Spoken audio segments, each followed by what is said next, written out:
बहुत बहुत धन्यवाद सर। मानवीय मूल्य अनुशीलन केंद्र के समन्वयक प्रोफेसर संजय कुमार जी, क्योंकि अभी किन्हीं कारणोंवश वो बाहर है तो वो आएंगे और बीच में हमें ज्वाइन करेंगे। और प्रोफेसर राजकुमार सर अंतर सांस्कृतिक अध्ययन केंद्र के समन्वयक हैं, वो भी हमारे बीच उपस्थित हैं। उनकी तरफ से भी आप सभी का स्वागत करते हैं। माननीय जी की प्रतिमा के पर पुष्पांजलि के उपरांत हम अपने अतिथियों का स्वागत करते हैं, क्योंकि काशी हिंदू विश्वविद्यालय की ये भी एक परंपरा है अतिथि का स्वागत। तो मैं श्रुति शर्मा जी के स्वागत एवं सम्मान हेतु प्रोफेसर राजकुमार जी से अनुरोध करती हूँ कि उन्हें अंगवस्त्र प्रतीक चिन्ह देकर सम्मानित करें।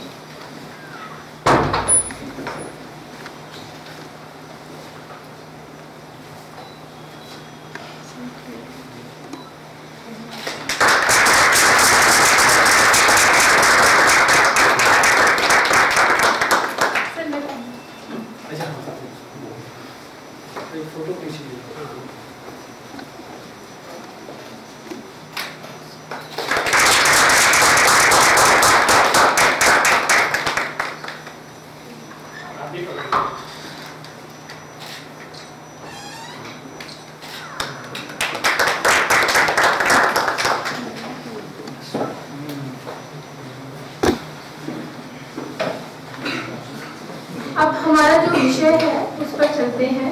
प्रोफेसर श्रुति शर्मा जी, इनका परिचय मैं दे देती हूँ। ये हिंदी तथा आधुनिक भारतीय भाषा विभाग लखनऊ में प्रोफेसर हैं और 21 वर्ष से अधिक इनको जो है शिक्षण का अनुभव प्राप्त है। इनकी 6 पुस्तकें हैं, 38 शोध पत्र प्रकाशित हो चुके हैं, ज्ञान कोश लेखन में 7 प्रविष्टियां हैं और इनके कुछ ई लेक्चर भी हैं। यूट्यूब पर 2 विभागीय यूट्यूब चैनल पर इनके ई लेक्चर आपको मिलेंगे और लगभग 20 से आलेख विभिन्न पत्र पत्रिकाओं में प्रकाशित हो चुके हैं। 25 से अधिक दूरदर्शन आलेख एवं संचालन है इनके और 19 अंतर्राष्ट्रीय संगोष्ठी में सहभागिता एवं शोध पत्र ये वाचन कर चुके हैं। जैसा कि जो हमारा विषय है अमरकोश और थिसॉरस, मैम से भी बातचीत हो रही थी तो उन्होंने बताया कि थिसॉरस पर उतना काम नहीं हुआ है, जबकि काम होना चाहिए।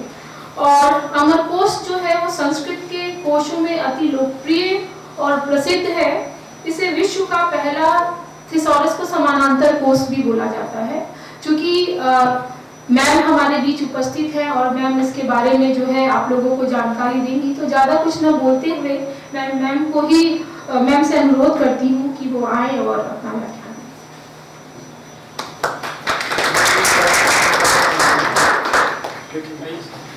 बहुत बहुत धन्यवाद।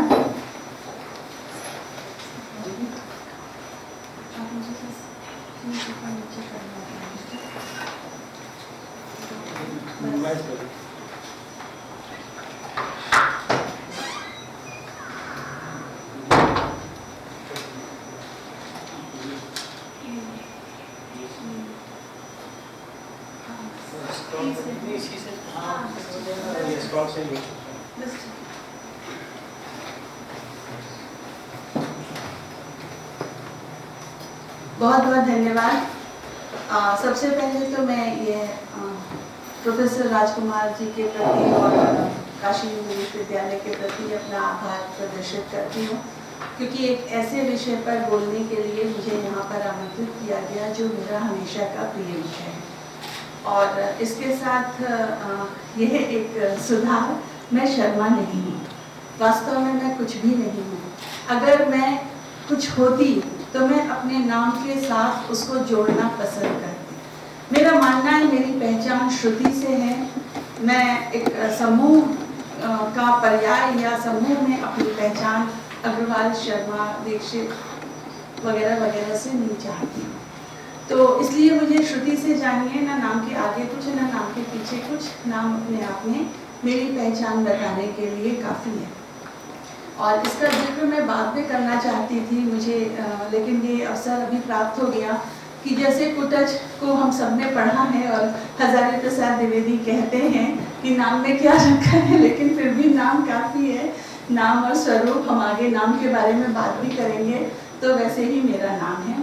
दूसरी बात, जब मैंने सोचा कि मैं थिसॉरस पर काम करूँगी, तो बहुत पहले मुझे एक, जब मैं क्लास 7th में थी, तो एक थिसॉरस मेरे पापा की तरफ से मुझे भेंट में मिली, और उसको उलटते पलटते मैंने देखा कि रॉजेट ने इसकी प्रेरणा अमरकोश से ली है।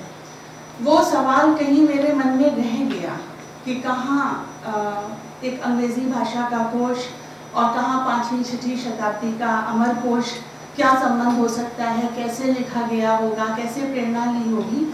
और उस विचार ने मुझे इस विषय पे काम करने के लिए उकसाया। आज मेरी जानकारी के हिसाब से इस रॉजेट से संबंधित किसी भी प्रकार का कोई कार्य हमें देखने को नहीं मिलता। अरविंद कुमार जी ने समांतर कोश की रचना की, उस संदर्भ में उन्होंने ज़रूर अपने कोश को बताते हुए थिसॉरस के बारे में बताया है, लेकिन थिसॉरस कैसे अमरकोश से जुड़ता है और उसकी आज के समय में हमारे लिए, विशेष रूप से इस कक्ष में जितने लोग बैठे हैं, उनके लिए उसकी क्या उपयोगिता है, उसको उतना विस्तार से उन्होंने नहीं बताया। तो मुझे थोड़ा गर्व महसूस होता है यह बताते हुए कि थिसॉरस पर काम करके मैंने उस परंपरा को ढूंढने की कोशिश की कि हर चीज़ के लिए हम पश्चिम का मुंह देखते हैं, लेकिन जो उसके मूल है, जो उसका उत्स है, वो हमारी भारतीय परंपरा या भारतीय साहित्य में कहीं ना कहीं विद्यमान है।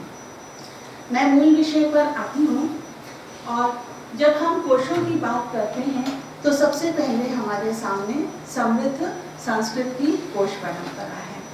सर्वे सर्वार्थ वाचिकाः, जैसे कि आरंभ में कहा गया कि हर शब्द हर प्रकार की भाषा के लिए है। हर प्रकार की भाषा माने वैदिक संस्कृत और लौकिक संस्कृत। पहले वैदिक संस्कृत और लौकिक संस्कृत के लिए अलग अलग शब्द नहीं थे।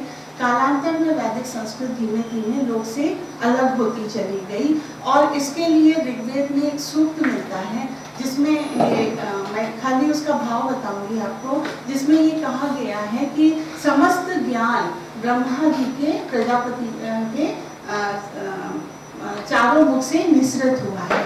उसके बाद फिर उन्होंने उस ज्ञान को देवगुरु बृहस्पति को दिया, बृहस्पति से इंद्र, इंद्र से भरद्वाज मुनि, भरद्वाज मुनि से ऋषि, और ऋषि से ब्राह्मण। इस प्रकार से, इस परंपरा से श्रुति और स्मृति के माध्यम से ये ज्ञान आगे बढ़ता गया। श्रुति माने उस ज्ञान को हमने सुना, और स्मृति माने उसको हमने अपनी याद में सुरक्षित रखा, और फिर हमने अगली पीढ़ी को वह ज्ञान उसी प्रकार से दिया। इंद्र को ऐसा लगा कि या तो उनके शिष्यों में मेधा की कमी है, बुद्धि की कमी है, वो उस ज्ञान को अच्छी तरीके से संजो के रख नहीं पा रहे हैं, या फिर ज्ञान जो है वो उसका विस्तार होता चला जा रहा है। इसलिए उन्होंने उसको लिखने के लिए उस ज्ञान को एक मौखिक और एक लिखित, एक वाचिक और एक लिखित परंपरा हमें वहाँ से प्राप्त होती है।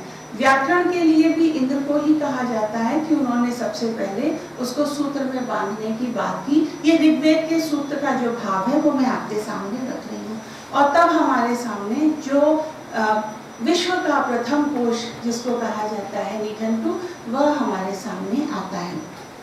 निघंटु का अर्थ ही है चुनकर इकट्ठा किया गया, या कहीं पे जमा किया गया, संग्रहित किया गया। अब किस चीज को चुना गया? चुना गया वेदों में आए गए उन कठिन शब्दों को जो कि बाद के लोगों के लिए वो कठिन प्रतीत होने लगे। हम आज भी इस बात को समझ सकते हैं बहुत सरल भाषा में कि छायावादी कवियों के लिए वो शब्द बहुत सरल थे, लेकिन आज हम उसको उसके लिए अर्थ समझाने के लिए ढूंढते हैं कि शब्द का क्या अर्थ है। या शेक्सपियर के समय में वो अंग्रेजी बहुत आसान रही होगी, और आज कहा जाता है नहीं, शेक्सपियर की इंग्लिश कितनी कठिन है। तो जब वेद रचे गए होंगे तो वो शब्द बहुत सरल रहे होंगे, बाद के लोगों को लगा कि नहीं वो कठिन है। तो कठिन प्रतीत होने वाले शब्दों को बिना किसी आधार के एक जगह इकट्ठा किया गया, एक शब्द सूची बनाई गई और उनका पर्याय के माध्यम से अर्थ दिया गया। इसको निघंटु कहा गया।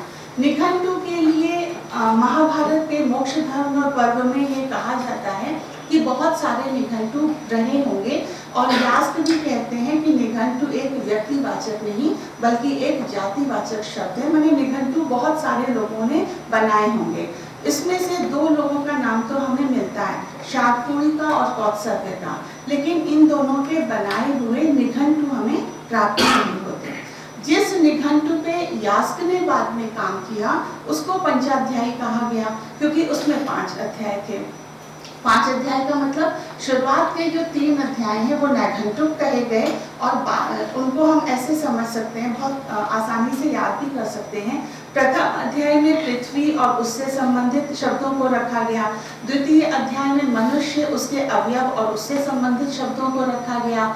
नैघंटुक के तीसरे अध्याय में जितने गुण, धर्म, विचार, भाव, इस प्रकार के जो अमूर्त शब्द हैं, अमूर्त भाव को प्रकट करने वाले जो शब्द हैं, उनको रखा गया। चौथा अध्याय जो था वो अनेकार्थ था, और 5वां दैवत।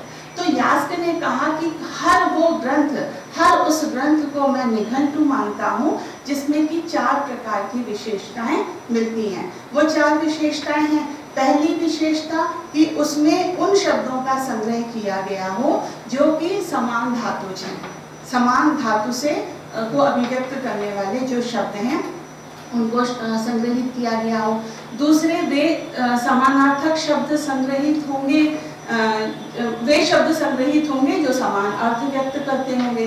तीसरे, भिन्न अर्थ को व्यक्त करने वाले शब्द संग्रहित होंगे। और चौथे, जो सबसे मूल उसकी विशेषता है कि उसमें देवताओं के प्रधान और गॉड नामों को अभिव्यक्त करने वाले शब्द हों। तो यास्क के इस स्वीकारोक्ति से हमको ये पता चलता है कि बहुत सारे निघंटु रहे होंगे, और एक किसी निघंटु पे उन्होंने अपना निरुक्त निर्मित किया होगा। निरुक्त का या अर्थ है व्युत्पत्ति या निर्वचन, यानी कि यास्क मानते थे कि समस्त शब्द जो हैं वो धातुज होते हैं, माने धातु से उत्पन्न होते हैं। जय लग गया है तो धातु से उत्पन्न होने के कारण हर शब्द को उसके मूल से जाकर हमको देखना चाहिए, और इसी आधार पर उन्होंने निघंटु के जो 5 अध्याय थे उसको 12 अध्यायों में उसकी टीका हमारे सामने प्रस्तुत की है। यास्क का समय जो है वो ईसा पूर्व, अलग अलग पुस्तकों में मुझे कहीं पे ईसा पूर्व 4वीं शताब्दी का मिलता है, पाणिनि का कहीं पे यास्क का ईसा पूर्व 5वीं शताब्दी में मिलता है, और कहीं पे ये इसका विपरीत भी मिलता है। जितना मैं कोशों में ढूंढ पाई, कोई एक प्रामाणिक नहीं मिला, लेकिन 4वीं से 5वीं शताब्दी ईसा पूर्व का समय लगभग यास्क का बताया जाता है। यास्क को हम आधुनिक कोश विज्ञान का प्रथम रूप कह सकते हैं, और इसके 3 कारण हैं। पहला कारण है जो मैंने बहुत संक्षेप में यहाँ पर दे भी दिया है कि व्युत्पत्ति के आधार पर अर्थ देना, यानी कि हर शब्द को उसकी धातु तक ले गए और धातु से वो शब्द कैसे निर्मित हुआ होगा और उस आधार पर कैसे उस शब्द का हम निर्माण करें, यह उनकी पहली विशेषता है। जब अगर आपको याद हो, राजभाषा हिंदी के विकास की परंपरा चल रही थी, और शुद्धतावादी परंपरा में जब हम डॉक्टर रघुवीर की बात करते हैं कि उन्होंने लॉपथडामनी जैसे शब्दों का निर्माण किया, अंग्रेजी के शब्दों का जब उन्होंने रूपांतरण किया, तो उन्होंने भी इसी परंपरा को अपनाया था, जो पहली परंपरा है व्युत्पत्ति के आधार पर अर्थ देना। दूसरी बात इन्होंने कही कि यदि अनेक अर्थ हैं तो उसको अनेक व्युत्पत्तियों से जाकर जोड़ना चाहिए। अनेकार्थक शब्द भी हमारे सामने आते हैं, जैसे आप सबने सूरदास में पढ़ा होगा सारंग शब्द को, तो सारंग शब्द के 56 अर्थ केवल सूरदास में मैंने पुस्तकों में देखे हैं। वो कहीं पे सिंह है तो वो कहीं पे हाथी है, वो कहीं पे मृग भी है, वो कहीं पे सारस है, वो कृष्ण के लिए भी प्रयुक्त हो रहा है। तो 56 डॉक्टर हरवंश लाल शर्मा की जो पुस्तक है उसमें मैंने इसको देखा कि 56 अर्थ सारंग शब्द के, यानी कि वो अनेकार्थक है। तो इस प्रकार से यदि अलग अलग अर्थ हमें मिल रहे हैं तो उनको अलग अलग व्युत्पत्तियों से, अलग अलग धातुओं से उसको जोड़ना चाहिए। तीसरी जो बहुत महत्वपूर्ण बात है कि यदि बात फिर भी स्पष्ट ना हो रही हो तो प्रयोग से हम बात को स्पष्ट करें। तो इस प्रकार से जो यास्क ने इन निघंटु की जो व्याख्या की या निघंटु की जो टीका हमारे सामने प्रस्तुत की, तो उसमें जो नैघंटुक के तीनों अध्याय थे, ये उन्होंने प्रथम से 3 अध्याय में, फिर उन्होंने दैवत को और अनेकात को बहुत अधिक महत्व दिया। अनेकात को उन्होंने 4थे से 6ठे अध्याय में उसकी टीका प्रस्तुत की, और 7वें से 12 अध्याय तक वो दैवत के जो नैघंटुक का दैवत अंश था उसकी वो टीका हमारे सामने प्रस्तुत करते हैं। यास्क के बाद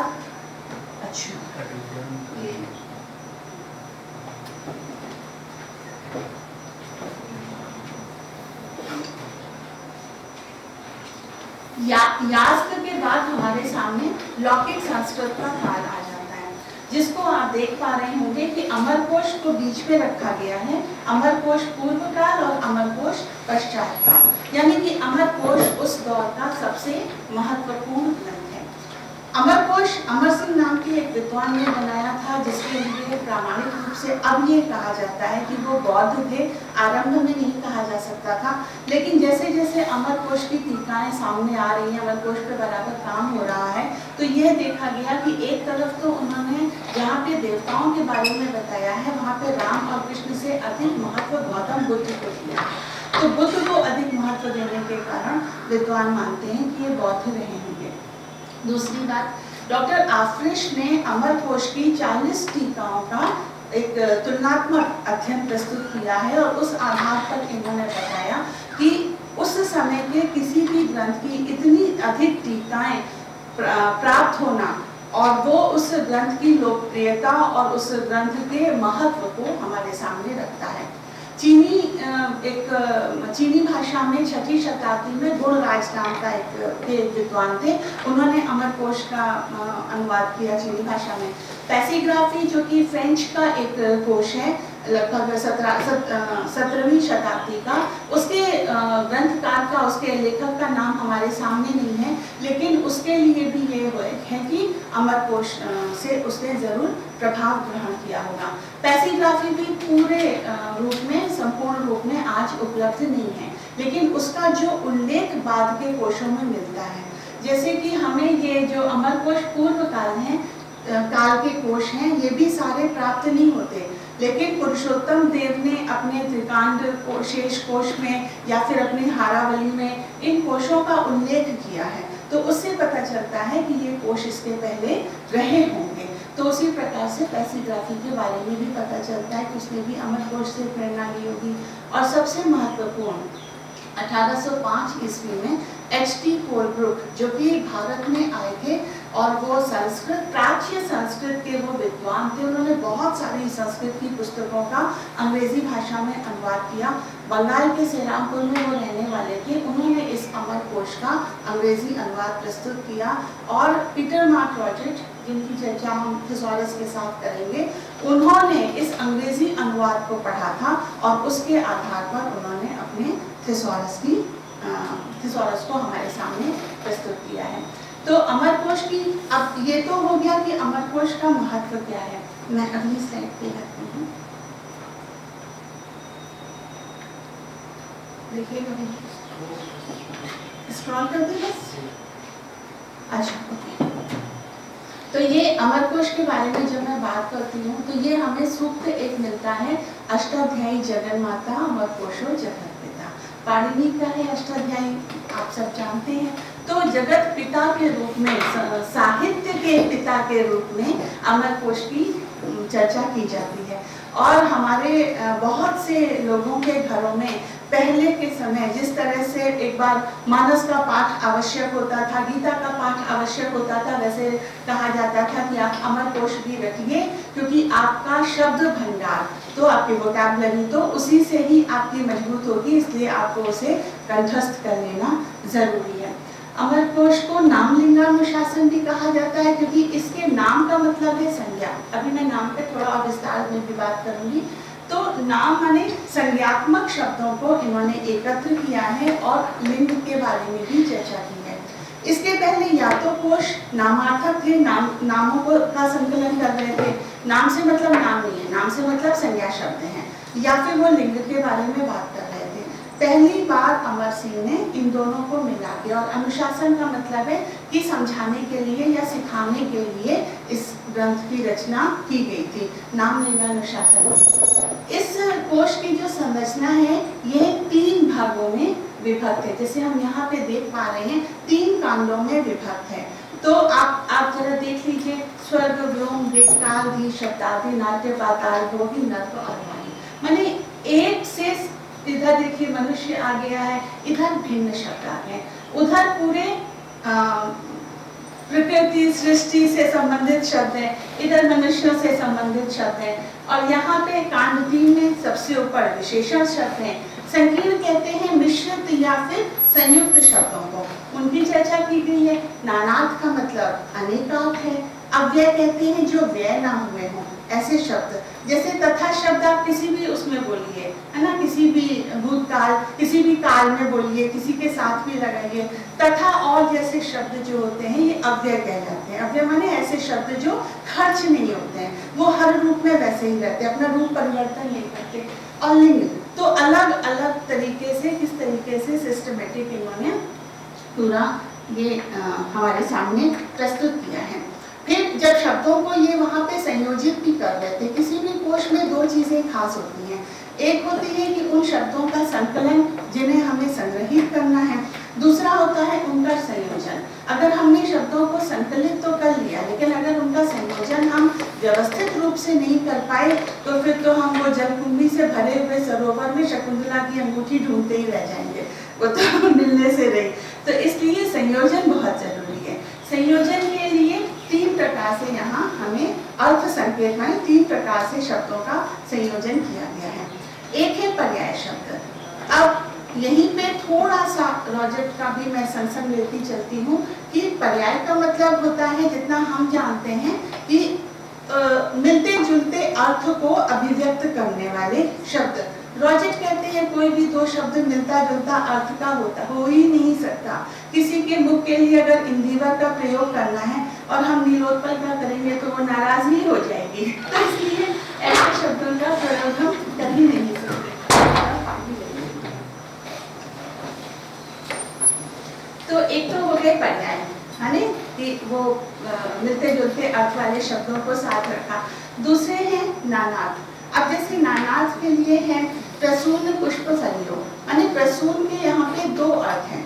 पुष्प के संदर्भ में भी वो आएगा और फल के संदर्भ में भी वो आएगा। और जहाँ पे कोई शब्द ऐसा है जिसका केवल एक ही अर्थ है और उसको प्रयोग के माध्यम से या किसी अन्य माध्यम से अभिव्यक्त करना हो या समझाना हो, तो अमर सिंह ने उसकी सीधे सीधे परिभाषा ही दे दी है कि आविदो विद्यते येन। माने आविद क्या होता है, जिससे बेंधा जाता है, एक प्रकार का औजार या अस्त्र जिससे या बेंधने की जो प्रक्रिया है वह आविद कहलाती है। तो जहाँ पे उसको पर्याय शब्द नहीं मिल रहे हैं वहाँ वो परिभाषा के माध्यम से अपनी बात को स्पष्ट कर रहे हैं। फिर प्रासंगिकता क्या है अमरकोश की, ये तो हमारे सामने आ गया कि आज हम देख ले रहे हैं कि अमरकोश क्या है। अमरकोश वास्तव में वह कोश है जिसने न सिर्फ केवल भारत में अपने पीछे मतलब पाली प्राकृत और हिंदी नाममाला कोशों की पूरी परंपरा हम ले लें तो 100 से अधिक कोशों को प्रत्यक्ष या अप्रत्यक्ष रूप से प्रभावित किया है, वरन इसका प्रभाव जैसा कि मैंने अभी आपसे चर्चा की वैश्विक था। और उस समय जब संचार के इतने माध्यम थे, कोश हमें प्राप्त नहीं होते थे और मेरे ही लिए ये बहुत मुश्किल थी, मुझे प्रामाणिक प्रतियां नहीं मिल पा रही थी इन कोशों की जिन पर मुझे काम करना था। मैं मतलब 93 से इस विषय पे सामग्री ढूंढ रही थी, तो अभी तो फिर भी थोड़ी सी मिलती है संचार माध्यमों के कारण, तब तो नहीं मिल पा रही थी। तो उस समय में जब और संचार माध्यम नहीं थे तो किस प्रकार से इस कोश का इतना वैश्विक प्रभाव रहा होगा, ये इसके लिए बहुत महत्वपूर्ण चीज़ है। फिर मैं आती हूँ नाममाला कोशों पे, क्योंकि हमारा अमरकोश के बाद जो दूसरा मेरे शीर्षक का मुख्य 3 भागों में मेरा शीर्षक बटा हुआ है, अमरकोश, नाममाला कोशों की परंपरा और थिसॉरस। तो नाममाला कोश क्या है? नाम क्या है? नाम है संज्ञा, ठीक है। नाम और उसके स्वरूप का वैसा ही संबंध है जैसे शब्द और अर्थ का। जब हम भाषा विज्ञान पढ़ते हैं और आरंभ में हम सबसे पहले बताते हैं कि बेटा ये हाथी है, तो हाथी हम इसलिए बता पाते हैं क्योंकि हमारे दिमाग में पहले से हाथी की एक आकृति बनी हुई है, उसका उस शब्द का क्या अर्थ है वह पहले से है। भाषा वैज्ञानिकों में ये आरंभ में बहुत लंबी चर्चा चली, पूरा एक बड़ा व्याख्यान, एक संगोष्ठी इस विषय पे हो सकती है कि शब्द अधिक महत्व, उसका अधिक महत्व था कि अर्थ का अधिक महत्व था। उसी प्रकार से नाम का अधिक महत्व है या उसके स्वरूप का अधिक महत्व है। नाम इसलिए, नाम वह जो, जब हम कोश में इसका अर्थ देखते हैं तो नाम का अर्थ है जो बार बार उच्चारित किया जाए, जैसे बार बार पुकारा जाए। इसीलिए हम बता पाते हैं कि मेरा नाम श्रुति है, क्योंकि वो बार बार उच्चारित हो रहा है। इन शब्दों की आवश्यकता इसलिए पड़ी कि आरंभिक साहित्य हम सब जानते हैं वो पद्यात्मक था।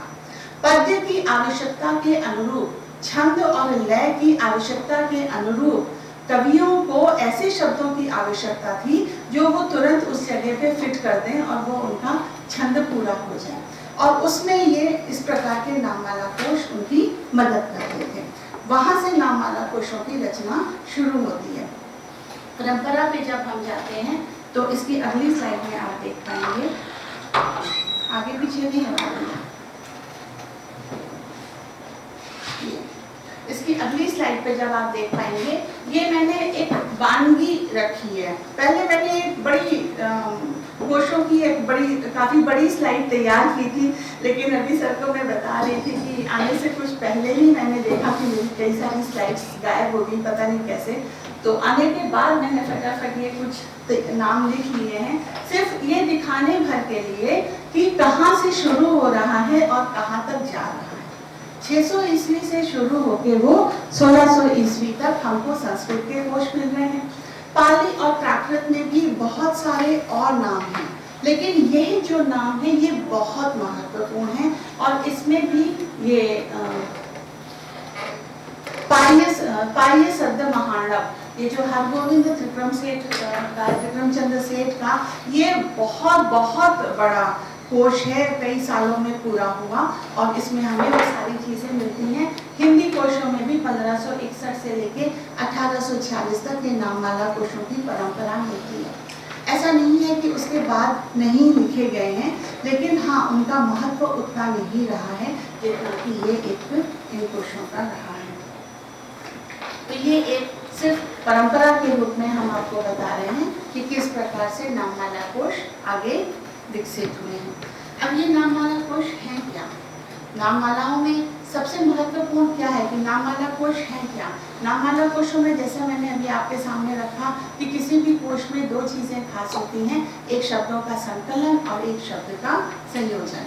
आप यहाँ पे देख पाएंगे कि कोश में जब शब्द संकलन कर रहे हैं तो शब्द संकलन के लिए भी दो चीजें महत्वपूर्ण हैं। एक शब्दों का क्रम क्या हो, शब्दों का शब्दार्थ का संयोजन क्या हो, और फिर पर्याय शब्दों में शब्दार्थों को किस प्रकार से संयोजित किया जाए। इन कोशकारों ने, अब हम यहाँ पे हिंदी नाममाला कोशों की चर्चा विशेष रूप से आपके सामने कर रहे हैं। इन कोशकारों ने संस्कृत के बहुत सारे कोशों से प्रभाव ग्रहण किया है और कुछ अपना नया भी देने की कोशिश की है। तो इसके लिए शब्दावली का चयन जब वह करते हैं तो सबसे पहले ये अपने आकर ग्रंथों या सबसे पहले ये संस्कृत के कोशों की ओर ही देखते हैं और वहीं से ये शब्दों को इन्होंने यथावत उठा लिया है। आगे हम 4 ऐसे कोशों के बारे में चर्चा करेंगे जिन्होंने न सिर्फ शब्दार्थ संयोजन वरन एक शब्द तक अमर कोश से पूरा वैसे ही उठा लिया और बस थोड़ा इधर उधर करके उसको नया कोश, आजकल के समय में होता तो पकड़े जाते, शोधकर्ता में रिजेक्ट हो जाते, लेकिन खैर उस समय वो चल गया। तो संस्कृत से इन्होंने सबसे ज्यादा कोश ग्रहण किए, शब्द ग्रहण किए। उसके बाद फिर और अमर कोश के अतिरिक्त पूर्ववर्ती अन्य जो भी संस्कृत के कोश लिखे गए हों, चाहे हिंदी के ग्रंथ, हिंदी के कोश लिखे गए, उनसे भी इन्होंने शब्दों का संकलन किया। तीसरी महत्वपूर्ण चीज देशज शब्दों का संकलन, जैसे कि इसकी पिछली वाली स्लाइड में आप देख सकते हैं, यहाँ चीज ये छूट गई थी बताना आपको कि स्वदेशी नाममाला के बारे में हेमचंद, ये एक बहुत महत्वपूर्ण कोश है। हमेशा से कहा गया कि जो लिखित साहित्य होता है वह वाचिक साहित्य से श्रेष्ठ होता है, हमेशा से ये माना गया। लेकिन हेमचंद ने कहा कि नहीं, हमारी संस्कृति जो है, हमारी परंपरा जो है, वह तो देशिक शब्दों के बीच में ही है।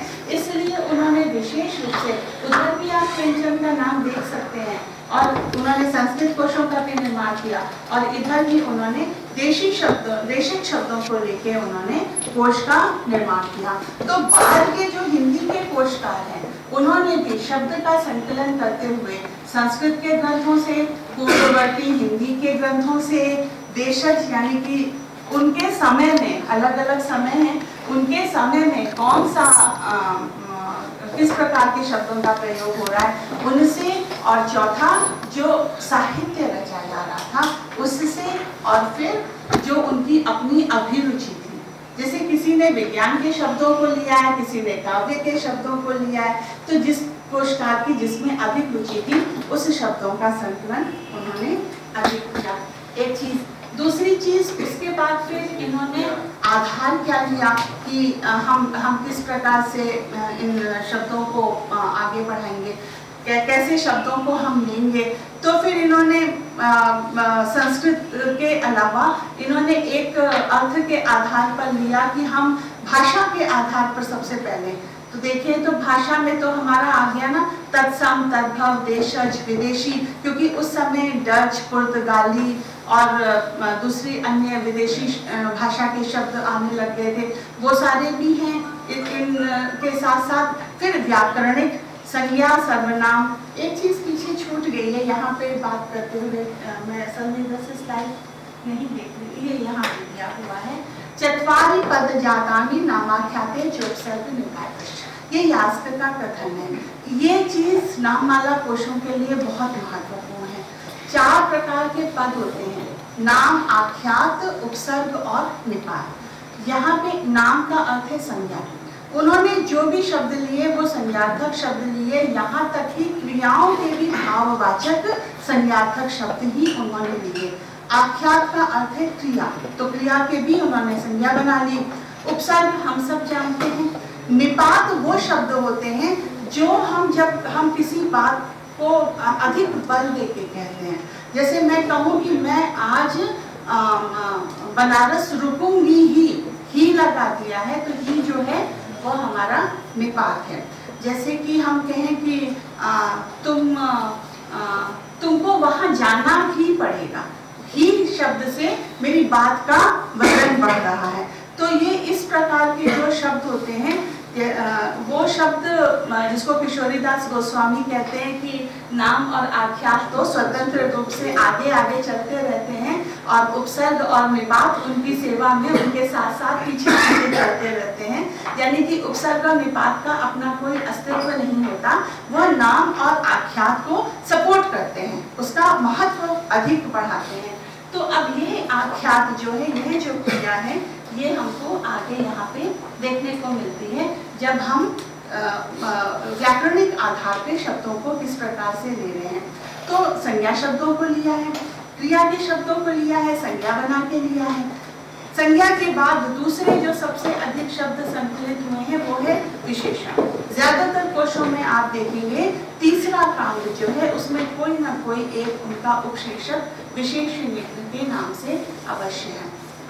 अव्यय है, निपात है, ये सारे उपसर्ग हैं, ये सारे कहीं कहीं छिटपुट हमको जुड़ने की भांति दिखते हैं, नहीं तो और शब्दों का प्रयोग इसमें नहीं किया गया है। और जो इसमें शब्दों का संकलन हुआ भी है उसमें भी इस चीज को बहुत महत्व दिया गया कि शब्द जो है, जैसे भाषा विज्ञान में आप सबने पढ़ा होगा कि अर्थ संकोच, अर्थ विस्तार और अर्थादेश, है ना। शब्दों का पहले किसी रूप में प्रयोग होता था, बाद में उसका संकोच हो जाता है, फिर विस्तार हो जाता है, और जैसे गौतम बुद्ध से बुद्धू अर्थादेश हो जाता है ना, शब्द का अर्थ पूरी तरीके से परिवर्तित हो जाता है। तो यह भी इन्होंने शब्द चयन में अपना आधार रखा। नए शब्दों को इन्होंने निर्मित किया है। नए शब्दों के निर्माण के लिए इन्होंने बड़ी अच्छी एक परंपरा निकाली। जैसे कर्णाभरण में, तो वो कर्णाभरण जो हमारा है ये पद्य पद्यात्मक नहीं है, ये गद्यात्मक है। लगभग 99% कोश हमें पद्यात्मक मिलते हैं। कुछ एक आध कर्णाभरण और एक वर्णक की बात भी हम बाद में करेंगे, ये सब हमें गद्यात्मक मिलते हैं। तो वो लिखते हैं, उन्होंने लिख दिया है कि दिन के नाम में यदि कर जोड़ दिए तो वो सूरज के नाम माने सूरज के नाम हो जाते हैं। तो दिन के जितने भी नाम हैं उसमें आप कर जोड़ते जाइए। जैसे जल, जल के साथ आप ज लगा दीजिए तो वो जलज है ना, कमल के सारे पर्याय हो गए। द लगा दीजिए देने वाला, बादल के सारे पर्याय हो गए। ध लगा दीजिए धारण करने वाला, समुद्र के सारे पर्याय हो गए। घोड़े के पर्याय के साथ यदि मुख के पर्याय जोड़ दीजिए तो वो किन्नर के सारे पर्याय होते हैं। कमल के पर्याय को सारस का भी पर्याय समझना चाहिए। तो इस प्रकार से इन्होंने उपसर्ग लगा के या फिर शब्दों को इस प्रकार से आगे बढ़ाया है। तो नए शब्दों को निर्मित भी किया है, शब्दों को संग्रहित भी किया है। फिर ये शब्दार्थ क्रम में हो जाता है। जब शब्दों को संयोजन की बारी आती है तो 3 प्रकार से शब्दों का संयोजन किया है। जैसा आप देख पा रहे हैं, एक पर्याय क्रम में पर्याय भी है, एक अनेकांत और एक अक्षर अनुक्रम पद्धति में। पर्याय क्रम में जो शब्द संकलित हैं इन्हें फिर से हम 3 भाग में बांट देते हैं, जिसमें एक तो है जिसमें कि शीर्षक दे रखा है, ठीक है, वर्ग के क्रम में, जिसमें हम 4 कोशों की चर्चा करेंगे। अभी आगे मैंने स्लाइड पे उसको विस्तार में बना रखा है, बल्कि आपकी सुविधा के लिए मैं इसको दिखा देती हूँ। ये देखिए, ये 4 कोश ऐसे हैं। प्रकाश नाम माला ये मियानूर का है, नाम प्रकाश भिखारी दास का है, कर्णाभरण हरिचरण दास का है और उमराव कोश ये सुवंशी शुक्ल का है। अब देखिए, अमर कोश से इसकी मैंने तुलना आपको दिखाई है। बहुत ही मामूली सा अंतर पूरे में आपको दिख पा रहा होगा। उमराव कोश में 2 जगह खाली है, लेकिन एक तीसरा इन्होंने जोड़ दिया है। पाताल भोगी को पाताल कर दिया है, कहीं नरक है कहीं नरक है, बस इतना सा ही अंतर है। और इसी प्रकार से शब्दों का भी पूरा क्रम, बहुत विस्तार जा रहा था इसलिए मैंने नहीं दिया, नहीं तो छंदों का भी पूरा क्रम। अगर मान लीजिए स्वर्ग के लिए उन्होंने 46 छंद दिए हैं तो इन्होंने भी किसी ने 45, किसी ने 47, किसी ने 44 ऐसे ही करके सब पूरा उन्होंने दे दिया है। तो ये जो कोश हैं ये वर्गात्मक कोश माने जाते हैं। यानी इन्होंने वर्ग दे दिया, एक वर्ग दे दिया स्वर्ग। अब स्वर्ग के अंदर स्वर्ग से संबंधित जो कुछ भी है वो सारे शब्द हमको यहाँ पे प्राप्त होते हैं। दूसरा, जब हम पर्याय शैली में जाते हैं तो वो है वर्ग रहित कोश। लेकिन इन वर्ग रहित कोशों में भी एक बड़ी खासियत है कि बिना वर्ग का स्पष्ट नामोल्लेख किए एक जैसे भाव के शब्द एक ही जगह रखे गए हैं। अगर हम उसमें पढ़ना शुरू करें तो स्वर्ग से संबंधित, स्वर्ग है तो तारामंडल होगा, तो तारे होंगे, तो आकाश होगा, तो बिजली होगी, तो देवता होंगे, तो देवता भी पहले हमारे त्रिदेव होंगे, तो अगर देवता वहाँ पे है तो पाताल भी होगा, तो फिर असुर भी पाताल है तो असुर भी होंगे। तो वो सारा पूरा एक साथ वो हमें स्वर्ग के अंदर ही एक ही जगह पे मिलेगा। लेकिन बस उन्होंने शीर्षक का उल्लेख नहीं किया। इसमें जो सबसे इंटरेस्टिंग मुझे लगा, यही मैंने नागरी में देखी थी, उस प्रति को मैंने देखा, और तब वो हमारे पास ये फ़ोन की सुविधा नहीं थी कि हम फोटो खींच लें और बाद में उसका प्रिंट निकलवा लें। नंददास की मानमंजरी, ये जो पर्याय शैली है इसकी तीसरी विशेषता है नाममाला या मानमाला। मानमाला में उन्होंने राधा के मान वर्णन के बहाने से उस मान वर्णन में जितने शब्द आते हैं उन सभी शब्दों का पर्याय दिया है।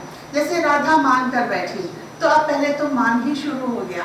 अब कान्हा ने सोचा राधा को मनाए कैसे, कान्हा ने दूती को, सखी को दूती बनाया, तो सखी दूती, दूती अब राधा तक पहुंचे कैसे, तो लोपांजन, आप याद करिए देवकी नंदन खत्री को, तो वो लोपांजन के उन्होंने सारे पर्याय ले लिए। और अंत में जब उनका मिलन होता है तो मिलन तक वो एक कथा पूरी कहते हुए और उस कथा में जितने भी शब्द आ रहे हैं उन सारे शब्दों को उन्होंने वहाँ पे मानमाला में प्रस्तुत किया है। मानमालाएं हमें केवल 3 प्राप्त होती हैं, मतलब मेरे अल्प ज्ञान के हिसाब से मुझे कह सकती हूँ 3 प्राप्त हुई। एक नंददास की मानमाला, एक बद्रीदास की मानमाला, और नंददास की मानमाला दोहों में है, पदों में है, और बद्रीदास की मानमाला जो है वो सोठों में है, ये एक बेसिक अंतर है। एक और मानमाला ख करके है जो कि अपूर्ण है, ना उसके कोशकार का ही पता चलता है और ना मैं छोटा सा एक पानी का ब्रेक।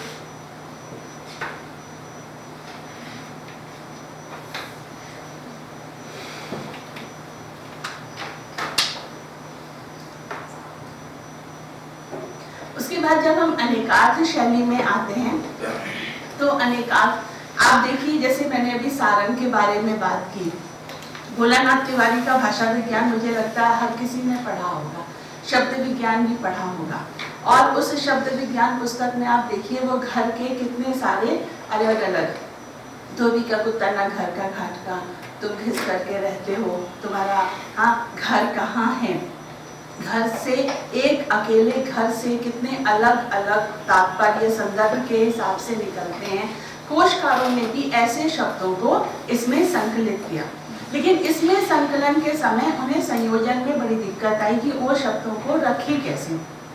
इसलिए बहुत जरूरी था कि वो किसी और पद्धति का सहारा लेते और उसमें उन्होंने बाद में अक्षरानुक्रम पद्धति में संयोजन किया, यानी कि या तो आद्य मतलब पहले अक्षर में समानता रखी या आखिरी अक्षर में समानता रखी। इक्का दुक्का हमको बहुत ही कम नामोल्लेख प्राप्त होता है जिसमें प्रथम और अंतिम दोनों ही अक्षरों में समानता रखी गई हो। संयोजन की पद्धति में एक और बहुत इंटरेस्टिंग चीज दिखती है कि जब अमरकोश की टीकाएं लिखी जा रही थी तो महेश्वर या क्षीर स्वामी जो बहुत प्रसिद्ध अमरकोश के टीकाकार हैं, उन्होंने बार बार ये बात कही कि समझ में जो इस पे हाथ रखते हैं कि समझ में ये नहीं आता कि कौन सा शब्द पर्याय है और कौन सा शब्द उसकी पूर्ति के लिए, दोहे की पूर्ति के लिए यहाँ पर लगाया गया है। स्वाभाविक रूप से उन शब्दों से हम आज परिचित नहीं हैं। तो बाद के कोशकारों ने क्या किया, जैसे कर्णाभरण में हमें ये प्रवृत्ति मिलती है कि उन्होंने शब्द का पर्याय दिया और उसके आगे क्रमांक डाला। सूरज का पर्याय दिनकर क्रमांक 1, रवि क्रमांक 2, तीसरा और कोई भास्कर क्रमांक 3। तो ऐसे 3 करके और अंत में जोड़कर भी उसी में ही उन्होंने लिख दिया कि हमने इस पूरे पद में 13 या 14 पर्याय दिए हैं, जिनके आगे क्रमांक हैं, जिनके आगे क्रमांक नहीं है वो पर्याय नहीं है। या एक और दूसरी पद्धति निकाली कि जो शब्द 2 बार हमने पहली पंक्ति में बोल दिया है वहां उसी शब्द के हमने पर्याय दिए हैं, अन्यथा पर्याय नहीं है। तो कोशकारों ने इस प्रकार से कई अलग अलग यहाँ पे संयोजन में पद्धतियां रखी। बाद में जब हिंदी के कोशकारों की बात आती है तो इसमें भी आप देखेंगे हमारे सामने 3 प्रकार के कोश हमें यहाँ पे दिखाई पड़ते हैं। एक विशुद्ध नाममाला कोशों की परंपरा में, मैं बहुत विस्तार में इनके बारे में नहीं जाऊंगी, लेकिन खाली ये गौरी नागरी कोश तक के जितने भी कोश हैं, भले ही ये देवनागरी लिपि में लिखे गए हैं, लेकिन ये सारे के सारे इनको हम वैसा ही मान सकते हैं, उसी तरीके से ये पद्यात्मक कोश हैं। इसीलिए हिंदी का जो प्रथम पर्यायवाची कोश है, जिन्होंने घोषित भी किया कि हम पहला पर्यायवाची कोश निर्मित कर रहे हैं, वो श्री कृष्ण शुक्ल का विद्वानों ने माना है, जो मैंने आखिर में दिया है 1935 में। और इन्होंने कोई पद्यात्मक नहीं, जिस प्रकार से आज हमें कोश प्राप्त होते हैं पर्यायवाची, उसी प्रकार से इन्होंने पर्यायवाची कोश रखे हैं। लेकिन ना तो हम हिंदी पर्यायवाची कोश में शब्द को आसानी से ढूंढ सकते हैं, ना हम अमर कोश में शब्द को आसानी से ढूंढ सकते हैं। दोनों ने ही किसी भी प्रकार की कोई अनुक्रमणिका या फिर कहीं पे कोई ऐसा संकेत नहीं दिया। अब जो आंसू है या जो जल है इसमें हिंदी पर्यायवाची कोश में, वो वारी के वर्ग में भी हमको मिलता है और वो मनुष्य वर्ग में भी मिलता है आंसू के रूप में। तो अब किसी व्यक्ति को अगर जल के पर्याय ढूंढने हैं तो ये उसके लिए निर्धारित कर पाना कि वो वारी वर्ग में जाके ढूंढे या वो मनुष्य वर्ग में जाके ढूंढे, ये निर्धारण कठिन है। बाद के कोशों में अनुक्रमणिका से इस दुविधा का शमन किया गया है। दूसरे जो कोश बने हैं वो है थिसॉरस की परंपरा में, जो हिंदी में इस प्रकार के कोश हमें प्राप्त होते हैं, जिसकी चर्चा हम थिसॉरस बताते हुए आपसे करेंगे। और तीसरा जो नाममाला और थिसॉरस की बात या दोनों से जिन्होंने ग्रहण किया है, वो और किसी का नहीं, बृहद पर्यायवाची कोश है डॉक्टर भोलानाथ तिवारी का। उन्होंने थिसॉरस बनाने का प्रयास किया, लेकिन शब्द संयोजन की जो परंपरा है वो नाममाला कोश की रखी है, तो इसलिए उसको भी हम पूरी तरीके से थिसॉरस पर आधारित कोश नहीं मान सकते हैं। ये एक बड़ा संक्षिप्त सा परिचय मैं आपको यहाँ पर नाममाला कोशों के बारे में दे पाई। अब यहाँ पे मैं बता चुकी हूँ। अब मैं आ जाती हूँ इस मेरी आज की जो बातचीत है इसके दूसरे पक्ष में। इसके बारे में कम लोग जानते हैं, और आज अगर आप देखिए जितने भी थिसॉरस बाजार में हैं, इसमें से कम इस समय कम से कम 30-35 थिसॉरस मैं देख चुकी हूँ। एक भी थिसॉरस रॉजेट की मूल जो अवधारणा रही है उसके हिसाब से नहीं है। पीटर नॉर्थ रॉजेट ये लंदन की रॉयल सोसाइटी में डॉक्टर थे। ये इनको बहुत अलग अलग देशों में मेडिकल से संबंधित, चिकित्सा विज्ञान से संबंधित शोध पत्र प्रस्तुति के लिए बुलाया जाता था, और अपना शोध पत्र लेखन करते हुए इनको हमेशा ये लगता था कि सही समय पर मुझे जिस शब्द की प्राप्ति होनी चाहिए वो नहीं हो पाती है। वो शब्द हमारे दिमाग में उमड़ता घुमड़ता है, लेकिन वो शब्द सामने नहीं आता। तो इन्होंने अपने प्रयोग के लिए, क्योंकि ये लगातार लिख रहे थे, तो अपने प्रयोग के लिए इन्होंने कुछ शब्दों को इकट्ठा किया। ये शायद कुछ वैसा ही है जैसा मैं एमए के समय में करती थी कि खूब अच्छे अच्छे शब्दों की एक छोटी सी डिक्शनरी बना लो, एग्जाम में लिखते समय अच्छे अच्छे शब्द में लिखेंगे तो अच्छे नंबर मिलेंगे, और शायद और भी विद्यार्थी करते होंगे। तो इन्होंने अपने प्रयोग के लिए एक ऐसा संक्षिप्त सा एक कोश बनाया, और उसी दौरान एच.टी. कोलब्रुक का जो अमर कोश है वो इनके सामने आया। इसकी अगली स्लाइड में हम देख सकते हैं कि इन्होंने कहाँ से प्रेरणा ली थी। तो एच.टी. कोलब्रुक का जो अमर कोश है अंग्रेजी अनुवादित, वो इनके सामने आया। पैसिग्राफी इन्होंने देखा, और बिशप विल्किंस के एक कोश की चर्चा होती है, लेकिन वो कोश मुझे कम से कम मुझे देखने को नहीं मिला। शायद होगा या इनको मिला हो, पर इस सभी में विचार के आधार पर, भाव के आधार पर शब्दों को संयोजित किया गया। ये थिसॉरस की या ये नाममाला कोश की जो एक हम विशेषता बता सकते हैं। आम तरह से जब हम कोश की चर्चा करते हैं, हम जब थिसॉरस के बारे में बात करते हैं, तो कल मैं एक विद्यार्थी से कह रही थी कि अमूमन लोग शुरू में पूछा करते थे भाई कौन सा रस है। ये हिंदी में सर, ये बाकायदा एक बड़े विद्वान ने मुझसे पूछा था कि ये कौन सा रस है, और मैं उन्हें उस समय इतनी हक्का बक्का हो गई कि बता ही नहीं पाई कि ये कौन सा रस है, लेकिन ये कोई रस नहीं है। फिर ये हुआ, किसी ने कहा अच्छा पर्यायवाची कोश होगा, नहीं ये पर्यायवाची कोश भी नहीं है। कोश होगा, नहीं ये कोश भी नहीं है। कोश उन लोगों के लिए है जो भाषा सीख रहे हैं। हम सब जो भाषा के प्रयोक्ता हैं, हम जो भाषा सीख चुके हैं, कोश हमारे लिए भी आवश्यक है, लेकिन हमारे लिए थिसॉरस आवश्यक है।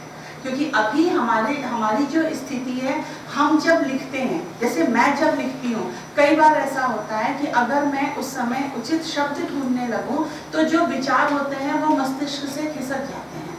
विचारों को भी पकड़े रखना है और अच्छे शब्दों में, सही शब्द में अपनी बात भी कह देनी है ना। जिससे सबसे आसान उदाहरण मुझे घोड़े का लगता है। घोड़ा, तुरंग और अश्व।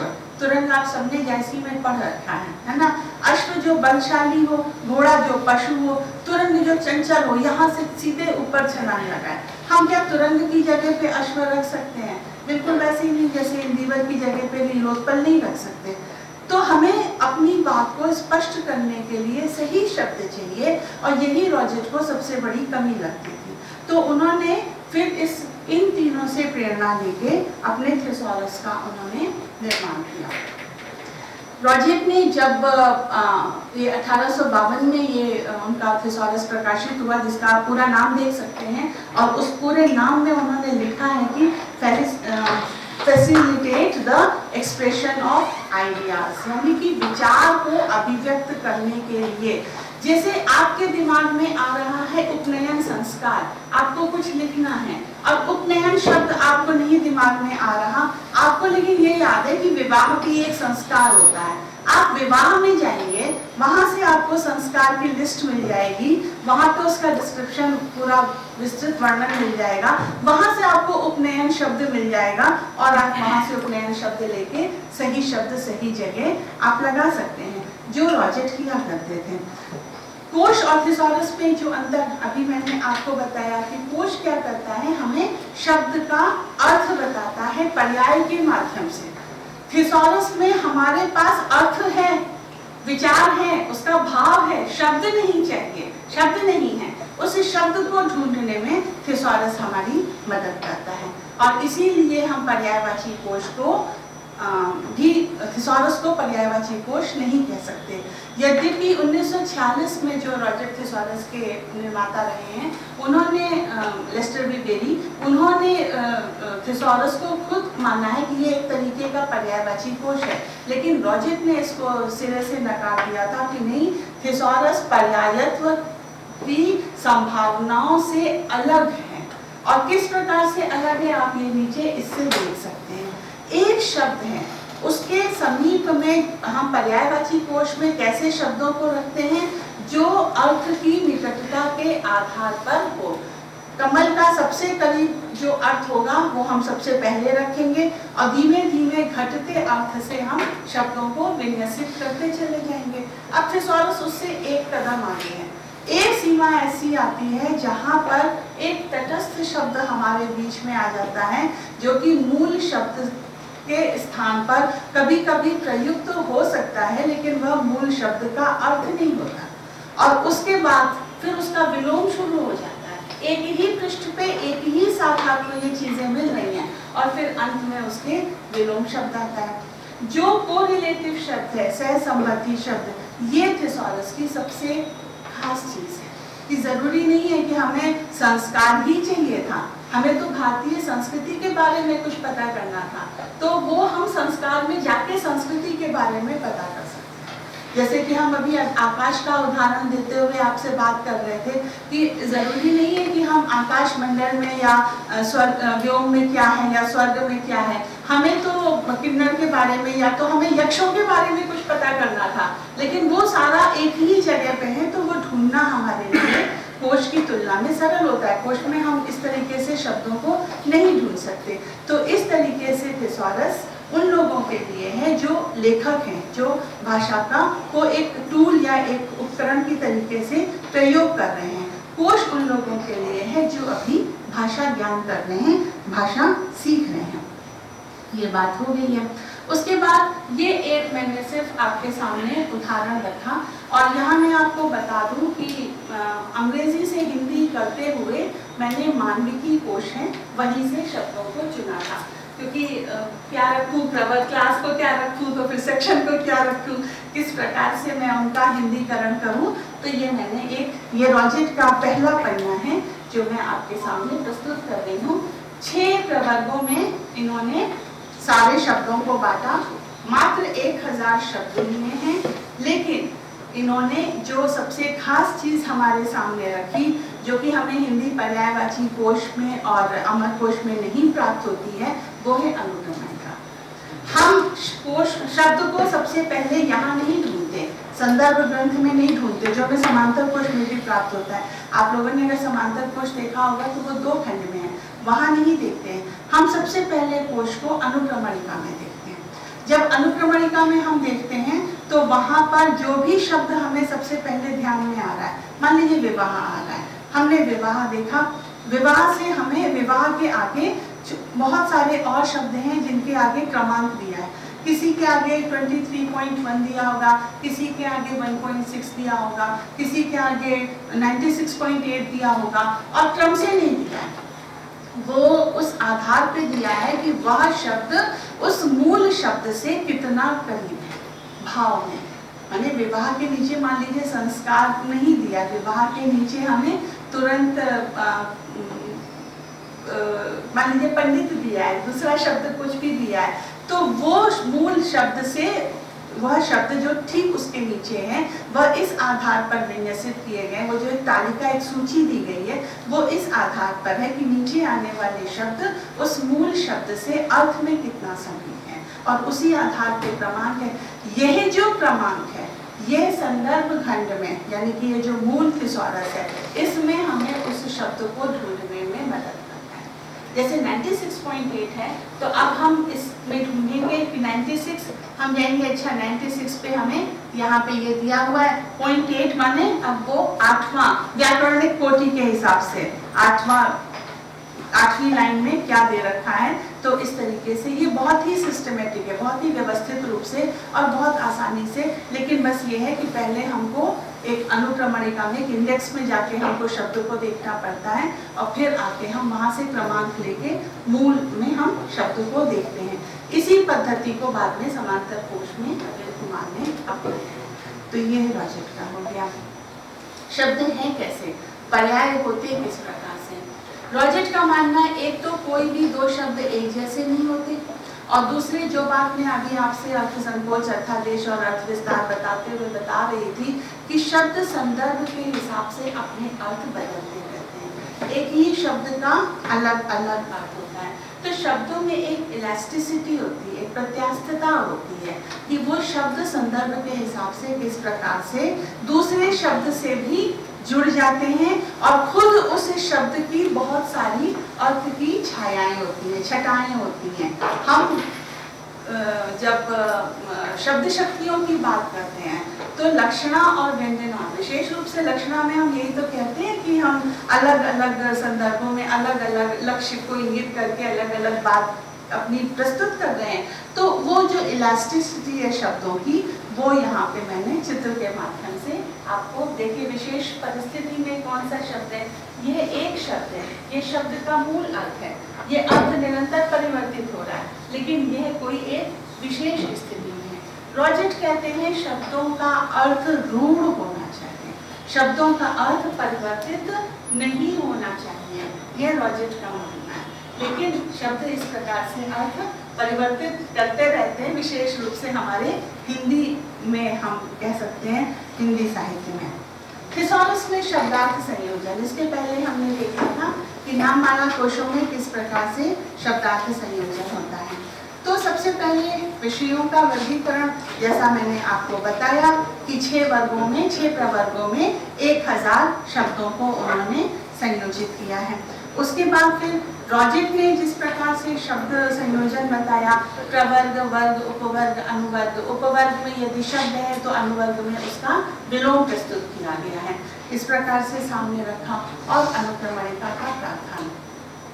रॉजर्ट का जो थिसॉरस था 1852 में आया और 1853 में इसका दूसरा संस्करण आया, 1855 में इसका तीसरा संस्करण आया और रॉजर्ट की मृत्यु हुई है 1869 में, 1869 में। और तब तक इसके 17 अलग अलग संस्करण प्रकाशित हो चुके थे। उसके बाद उनके पुत्र जॉन लीविस रॉजर्ट, जिनकी आगे मैंने चर्चा की है, रॉजर्ट के जो अन्य संशोधित संस्करण हैं, तो जॉन लीविस रॉजर्ट ने इसको आगे बढ़ाने में बहुत महत्वपूर्ण भूमिका निभाई, क्योंकि रॉजर्ट अपनी मृत्यु से पहले एक प्रकाशित थिसॉरस के ऊपर संशोधन कर रहे थे। और जॉन लीविस रॉजर्ट ने जब उसको देखा तो उन्होंने उन संशोधनों के साथ उस थिसॉरस को दोबारा से प्रकाशित किया। इन्होंने ही, इसके पहले रॉजर्ट थिसॉरस लंदन की प्रकाशक संस्था थी, Longman, green, brown and Longman, वहाँ से प्रकाशित होता था। और जॉन लीविस ने ही इसको थॉमस वाई क्रॉवेल कंपनी अमेरिका, इसके जो प्रकाशन के सर्वाधिकार हैं वो उस कंपनी को बेच दिए। तो फिर थॉमस वाई क्रॉवेल कंपनी ने अपने भाषा वैज्ञानिकों को बिठा के रॉजर्ट थिसॉरस के कई अमेरिकन संस्करण निकाले। और मेरे पास जो है वो एक अमेरिकन संस्करण ही है, क्योंकि मूल संस्करण तो मुझे कहीं भी नहीं प्राप्त हुआ रॉजर्ट थिसॉरस का। तो फिर ये उसके बाद फिर जो जॉन लीविस रॉजर्ट के बेटे थे, नॉर्मन लीविस, सैमुअल रोमिली रॉजर्ट, सैमुअल रोमिली रॉजर्ट ने भी बहुत ज़्यादा परिवर्तन नहीं किया, लेकिन जो शब्द सीमा लगभग 1000 थी उसमें 40 इन्होंने अपने समय के हिसाब से शब्द और जुड़े और 1040 शब्दों का एक संस्करण प्रस्तुत किया। इसके बाद यहाँ से फिर अब थोड़ी सी कहानी बदलती है। 1911 में जब थॉमस वाई क्रॉवेल कंपनी के पास इसके सर्वाधिकार चले जाते हैं तो सीओ सिल्वेस्टर मॉसन ने ये एक बात लोगों के सामने रखी और उसके पहले 1902 में FA. Marsh, Francis Andrew Marsh और फ्रांसिस एंड्रयू मार्श जूनियर, इन दोनों लोगों ने, और मार्श को हम जानते हैं ऑक्सफोर्ड डिक्शनरी में उनका बहुत बड़ा योगदान है, काफ़ी उनके बारे में लिखा हुआ है। तो इन लोगों ने यह कहा कि एक ही शब्द को दो जगह ढूंढने में काफ़ी मेहनत पड़ती है। पहले आप अनुक्रमणिका में देखिए और उसके बाद संदर्भ में देखिए, तो क्यों ना हम कुछ इस प्रकार का कोश निर्मित करें कि हमें एक शब्द एक जगह पे मिल जाए। और मार्श पिता पुत्र की जोड़ी इस पर काम कर रही थी। मार्श का जो कोश है 1940 से वो प्रकाशित होना बंद हो गया, तो अभी हमें लखनऊ में जो हमारे टैगोर लाइब्रेरी के ऊपर विश्वेश्वरैया लाइब्रेरी है, केवल रीडिंग सेक्शन है सर, तो वहाँ पे वो देखने को जरूर मिल गया, लेकिन बाजार में या कहीं पे हमको अन्यत्र वो प्राप्त नहीं हुआ। उसमें जब मैंने देखा तो उन्होंने तो बहुत सारे चेंज किए हैं, लेटर केस बदल दिया है, शब्द को छोटा बड़ा कैसे करके लिखें, लेकिन मूलतः उन्होंने इस बात को प्रमोट किया कि हमें कुछ ऐसा काम करना चाहिए कि एक ही पुस्तक में हमें शब्द आसानी से मिल भी जाए और हमें प्राप्त मतलब उसका भाव भी मिल जाए। तो जो 1911 में सीओ सिल्वेस्टर मॉसन ने बनाया, तो उन्होंने एक नया दिया कि थिसॉरस कोश रूप में। अब जो भाव के अनुसार या विचार के अनुसार शब्दों को संकलित किया जाता था, जैसे स्वर्ग के शब्द एक जगह हैं, है ना, मनुष्य के शब्द एक जगह हैं, वो अल्फाबेटिकली संकलित होने लगे और बीच बीच में कुछ शब्दों को जो कि कोश काल को महत्वपूर्ण लगे, वहाँ पे उन्होंने शब्द और उसके विलोम, उसके समानार्थी, उसके जो को रिलेटिव सहसंबंधी शब्द, वो सारे उन्होंने रखे। ये उनकी चॉइस थी, ये उनका था कि वो किस शब्द को थिसॉरस के रूप में रख रहे हैं, अन्यथा उन्होंने सारे शब्दों को वर्णानुक्रम में रखा और इसको उन्होंने नाम दिया थिसॉरस कोश में। इस परंपरा को नॉर्मन लेविस आगे बढ़ाते हैं। इधर थॉमस वाई क्रॉवेल कंपनी लगातार अपने कोशों का प्रकाशन कर रही थी और लेस्टर वी बेरी जो है 1946 में वह पहला एक अमेरिकन संस्करण थिसॉरस, रॉजर थिसॉरस का हमारे सामने लेके आते हैं। यह जो थिसॉरस का, रॉजर थिसॉरस का जो संस्करण है, इसमें सबसे पहले 17,000 शब्दों को, कहाँ आप सोचिए 1040 शब्द तक हम लोग अटके हुए थे और कैसे समय की मांग के हिसाब से अब ये 17,000 शब्द हमारे सामने लेके आते हैं, लेकिन इन्होंने ढांचा नहीं बदला, जो रॉजर का ढांचा था वो चलने देते हैं।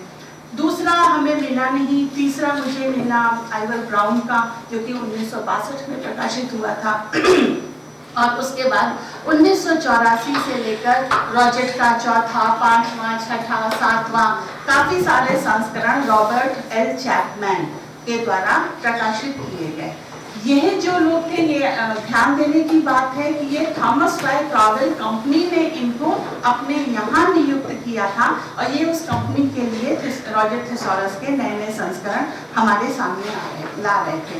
पांचवा जब संस्करण रॉबर्ट एल चैपमैन हमारे सामने लेके आते हैं तो उनको लगता है कि अब समय के हिसाब से थिसॉरस का वह प्रवर्ग, वर्ग, उपवर्ग, अनुवर्ग वाला जो स्वरूप है वह ठीक नहीं है, तो वो ये सारा हटा देते हैं और 15 वर्गों में वो शब्दों को हमारे सामने प्रस्तुत करते हैं। समांतर कोश मैंने कभी अरविंद कुमार जी से पूछा नहीं, लेकिन मेरी अपनी जो गणित है या मेरा अपना जो कह सकते हैं विवेचन है, वह यह मानता है, मतलब मेरा अपना अध्ययन, कि समांतर कोश पूरी तरीके से रॉबर्ट एल चैपमैन द्वारा संपादित जो रॉजर थिसॉरस का अमेरिकी संस्करण है, पांचवा, उस पर वो आधारित है। जिस तरीके से उन्होंने वर्गों में एक ही वर्ग रखे, 15 कुल वर्ग रखे और उसी में उन्होंने शब्दों को दिया, उसी तरीके से अरविंद कुमार ने भी लगभग 1,85,000 अभिव्यक्तियां, माने एंट्रीज, हमें समांतर कोश में देखने को मिलती हैं। समांतर कोश भी 2 खंडों में है, अनुक्रम खंड और मूल संदर्भ खंड। उसी प्रकार से जैसे रॉजेट ने किया था, हम अनुक्रम खंड माने कि इंडेक्स या अनुक्रमणिका में शब्द को देखते हैं, जो हमें शब्द चाहिए उसके आगे का क्रमांक देखते हैं, फिर संदर्भ खंड में आते हैं।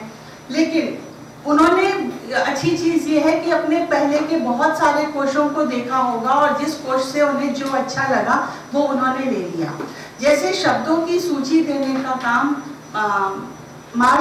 F.A. मार्श ने किया था, तो उसी प्रकार से हमें समांतर कोश में भी शब्दों की सूचियां मिलती हैं। जहां आप नदी देखेंगे तो नदी की पूरी सूची दी हुई है, जहां पे आप नक्षत्र देखेंगे तो नक्षत्रों की पूरी सूची दी हुई है। उसी प्रकार से मार्श ने भी दिया था। तो ये इस प्रकार से एक हम कह सकते हैं भारत में 1996 में समांतर कोश का प्रकाशन हुआ और जो परंपरा पहले संस्कृत से अंग्रेजी बाहर गई और फिर अब वापस अंग्रेजी से भारत में ये लेन देन का जो क्रम लगातार चल रहा है, ये कोशकारिता को और अधिक विकसित ही कर रहा है।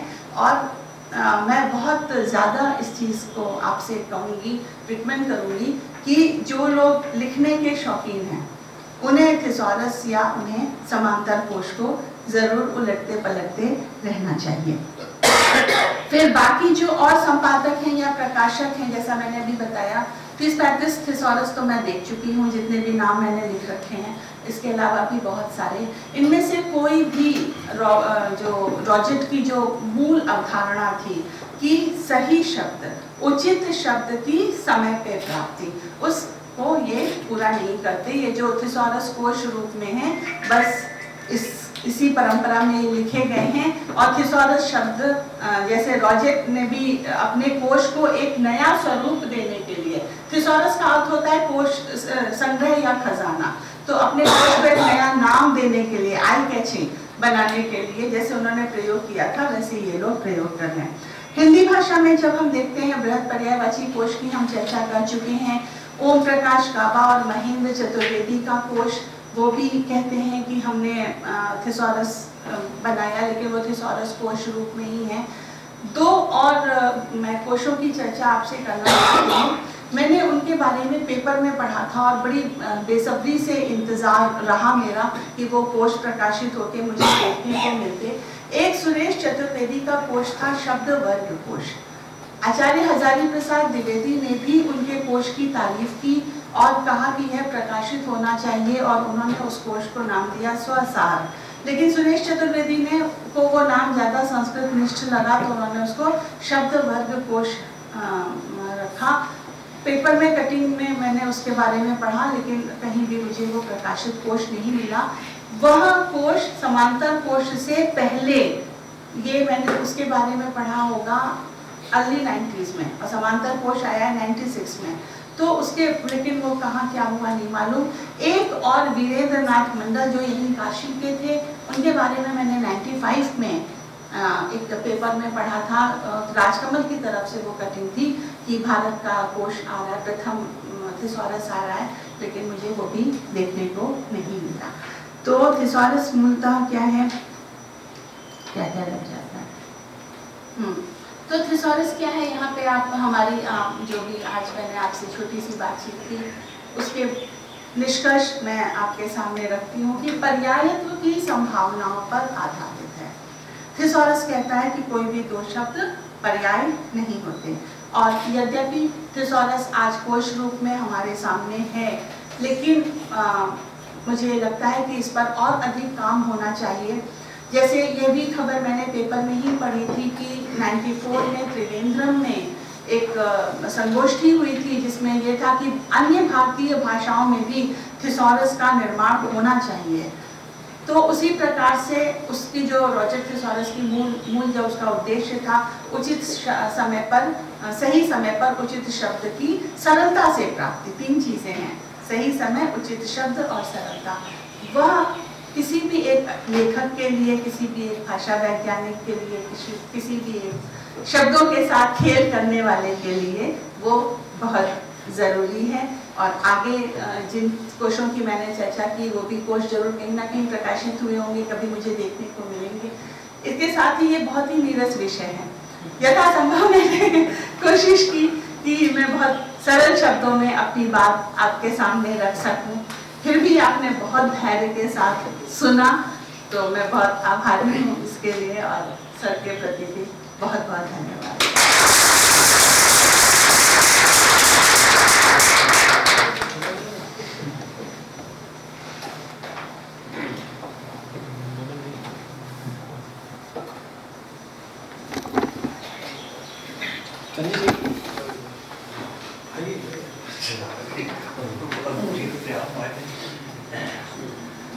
तो आप लोग जो भी बात करना चाहें या पूछना चाहें, क्योंकि ये तो आपको एहसास हुआ ही होगा कि इतने कम समय में थोड़ा ज़्यादा इतनी इतनी लंबी यात्रा पूरी करना अपने आप में चुनौती थी। तो आपकी कुछ उत्सुकताएँ हो सकती हैं, जिज्ञासाएँ हो सकती हैं, या आपके कुछ प्रश्न भी हो सकते हैं, तो आप सारे छोटे भी सकते हैं। और ये भी कि अगर आप मेरा नंबर ले सकते हैं सर से भी, इससे संबंधित कोई भी जानकारी मिलती है तो आप मुझे व्हाट्सएप भी कर सकते हैं। तो मैम, जैसे आपने पर्यायवाची शब्दों के बारे में आप कह रहे थे, तो ये क्या एक गलत कॉन्सेप्ट है कि पर्यायवाची होते ही नहीं? समय के साथ बदल जाती है ना बातें। उस समय ज़रूरी था शब्दों का होना, नहीं तो पद्य में लिखा ही नहीं जा सकता था। लेकिन जैसे जैसे वैज्ञानिक और हम तकनीक की ओर आगे बढ़ते जा रहे हैं, और हमारा जो वैज्ञानिक तकनीक जो शब्दावली जो निर्माण की यहाँ प्रक्रिया होती है, वहाँ पर ये कहा जाता है कि अगर हम एक शब्द के कई पर्याय रखेंगे तो जो शब्द सीखने वाला है वो कैसे शब्द सीखेगा। अभी हिंदी को यदि हमें वैश्विक बनाना है, हिंदी को यदि आगे बढ़ाना है, तो हमें शब्दों के अर्थ को रूढ़ करना ही पड़ेगा। हम नए शब्द निर्मित करें, जैसे उन्होंने भी नए शब्द उपसर्ग से और अव्यय से निर्मित किए, हम नए शब्द निर्मित करें, लेकिन नए शब्द निर्मित करते हुए हमें शुद्धतावादी नहीं होना चाहिए। दूसरी एक और चीज़, मुझे हिंदी का मरसिया गाने वाले भी कतई अच्छे नहीं लगते, ये मेरी व्यक्तिगत राय है। कहते हिंदी मर रही है, हिंदी मर ही नहीं सकती। संस्कृति कभी किसी की मर सकती है, नहीं मर सकती है, लेकिन हमें संस्कृति को बहते पानी की तरीके से खुला छोड़ना पड़ेगा। ये तो नई नई चीज़ें हम स्वीकार करते चले, उसी तरीके से शब्द हम नए नए निर्मित करते चले आवश्यकता के अनुसार। और बहुत सारे आयोग हैं, आप केंद्रीय हिंदी संस्थान में देखिए लगातार काम हो रहा है, आयोग में देखिए लगातार काम हो रहा है। अभी के समय से और उस समय से, समय की परिस्थिति के अनुसार हमें उन चीज़ों को स्वीकार करना। तो मैम, जो ये स्कूल में प्रैक्टिसेस होते हैं, जब स्कूल में हम हिंदी पढ़ना शुरू करते हैं और 4th या 5th स्टैंडर्ड में पर्यायवाची इंट्रोड्यूस होता है कि सूरज के में पर्यायवाची, नदी का, इस तरह से, इसलिए क्योंकि थिसॉरस के बारे में लोग जानते नहीं। तो मैम, इसको कुछ करेक्ट करने का कोई वो नहीं है? ये प्रयास जारी है, लेकिन वो प्रयास बहुत कम है ना। अभी जैसे मैंने ही कहा कि कितने लोग हैं जो थिसॉरस पे काम कर रहे हैं या इस चीज़ को आगे लेके जा रहे हैं, और ऐसे विषयों पे काम करना बहुत सरल होता है कि आपने 1.5-2 साल पढ़ा, या आप एक लाइब्रेरी में गए और आपने 10 किताबें इकट्ठा की और आप बैठ गए। करीबन 40 साल 30 साल की मेहनत, 30 साल तो अरविंद कुमार अपने इंटरव्यू में बताते ही हैं, 30 साल की मेहनत, पूरी ज़िंदगी समर्पित इन कामों के लिए। धीमे धीमे ये समय बदलेगा, धीमे धीमे वहाँ पे पर्याय भी बताया जाएगा, साथ साथ ये भी बताया जाएगा कि हर पर्याय का अलग अर्थ होता है, और पर्याय जो है वो उस तरीके से नहीं हम प्रयोग कर सकते जैसे हम पहले करते हैं। वहाँ पे 3rd और 4th स्टैंडर्ड में हम भाषा सीख रहे हैं, वहाँ पे तो हमारा शब्द ज्ञान बढ़ रहा है ना, इसलिए हमें शब्दों के बारे में जानना चाहिए। लेकिन अभी जब हम शब्द सीख चुके हैं, अब हमें शब्दों को प्रयोग कैसे करना है, किस जगह पर क्या शब्द किस बात को अधिक तीव्रता से, अधिक भाव के साथ व्यक्त कर सकता है। जैसे हमारा टोन बदलता है बोलने के लिए, वैसे ही शब्द अपनी बात खुद कहता है। उनके लिए ये बहुत ज़रूरी है कि वह शब्दों के सही अर्थ को जाने और सही शब्द को प्रयोग करें। जैसे इंग्लिश के अंदर जो शब्दकोश है, डिक्शनरी है, वो अल्फाबेटिक ऑर्डर में मिल जाती है, हिंदी में मिल जाती है, जो कि जो वर्णमाला के हिसाब से है। तो ऐसा ही कुछ संस्कृत भाषा में था, या फिर जो निघंटु थे ना, तो उसको अल्फाबेटिक ऑर्डर में अल्फाबेटिकल नहीं है, अल्फाबेटिकली नहीं है, क्योंकि हमारे यहाँ ये माना ही नहीं गया कि अकारादि क्रम से, अकारादि क्रम तो तब आया जब ये लोगों को लगा कि शब्दों को ढूंढने में हमें बहुत मेहनत हो रही है। आप देखिए आरंभिक जो कोश बने हैं वो ऋषियों मुनियों के द्वारा बने हैं, तो उनको इस चीज़ की आवश्यकता ही नहीं महसूस हुई कि वो अकारादि क्रम से कोई कोश का निर्माण। बाद में इस चीज़ की परंपरा मिलती है, लेकिन आप आरंभ में देखिए, मैं जब डिक्शनरी का आपने अगर पूरा इतिहास देखा हो, आरंभ में वहाँ पे भी केवल सूचियाँ मिलती हैं जो अकारादि क्रम में नहीं है। वहाँ पे भी आपका जो बिल्कुल शुरुआत की जो सूचियाँ मिलती हैं शब्दों की, वो अकारादि क्रम में नहीं है। वो भी इसी प्रकार से है कि कठिन शब्दों को एक जगह इकट्ठा किया गया, शब्द कम थे। जैसे जैसे शब्द बढ़ने लगे वैसे वैसे ये ज़रूरत महसूस हुई ना, आप ढूंढे कैसा 20 शब्दों में और 2000 शब्दों में अंतर हो जाएगा।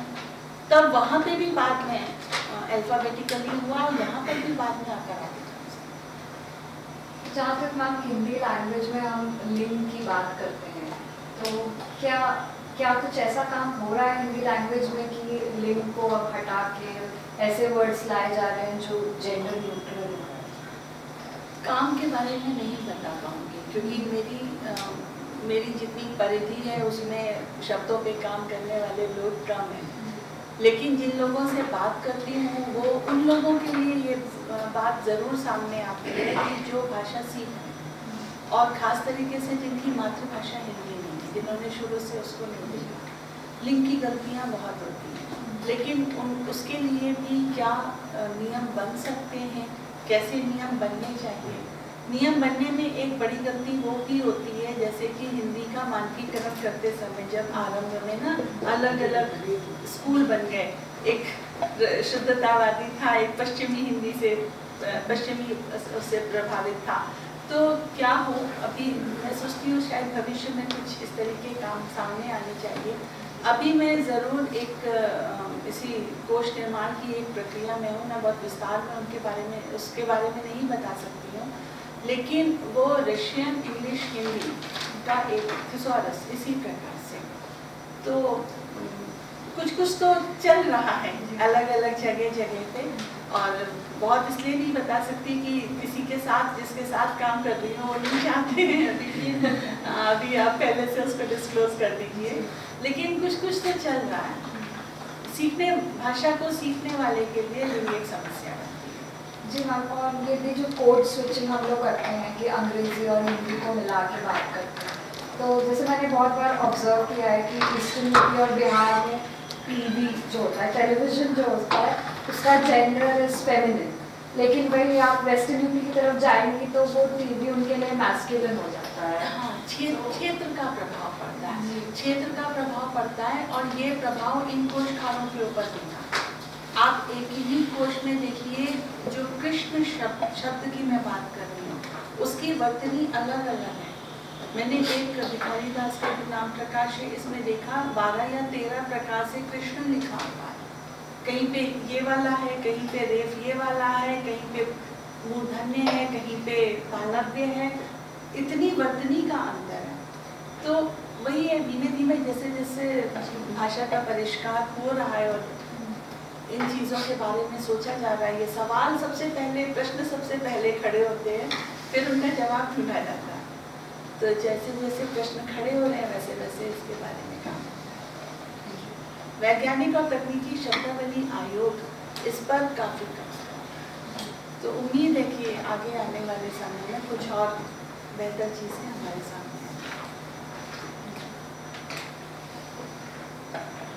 श्रुति मैम जी, मेरा प्रश्न ये है कि थिसॉरस के बारे में आज हमने बहुत कुछ जाना, तो इसमें लोक भाषा के जो शब्द हैं, क्योंकि हमारी हिंदी की कई बोलियां हैं, तो इनका मानकीकरण किस तरीके से हुआ है, कैसे, इनका क्या स्पेस है थिसॉरस में? क्या ये हम समांतर कोश की बात कर रहे हैं या हम रॉजेट थिसॉरस की बात? हम रॉजेट में, क्योंकि उन्होंने अपने यहाँ के समय और संस्कृति के अनुसार शब्द रखे, और जब हम भारतीय परिप्रेक्ष्य में बात करते हैं तो वो कैसे यथावत स्वीकार किए गए ना, यथावत स्वीकार किए गए हैं। क्योंकि हिंदी में तो कहा ही जाता है कि इसकी समावेशी प्रवृत्ति है। तो अगर आप समांतर कोश में देखें तो आपको सैकड़ों में देशज शब्द प्राप्त होंगे। उनको ना तो उनकी वर्तनी में सुधारने का कोई प्रयास किया गया, ना उनको शुद्ध बनाने की कोई चेष्टा की गई। जो शब्द मुझे बहुत इंटरेस्टिंग लगा था, मैंने कहीं पढ़ा ही था, मैं पढ़ी हुई बात कर सकती हूँ बस आपके सामने, कि पंगा शब्द जो है वो IIT कानपुर के विद्यार्थियों द्वारा निर्मित किया गया और वो आपको वहाँ मिल जाएगा। तो वो शब्द जो हमारी भाषा में, जो व्यवहार में आ गया है, जो शब्द, वो शब्द कोश में आ गया। उस शब्द को इसी तरीके से हमने स्वीकार किया। शब्द है ना, बहुत सारे देशज शब्द।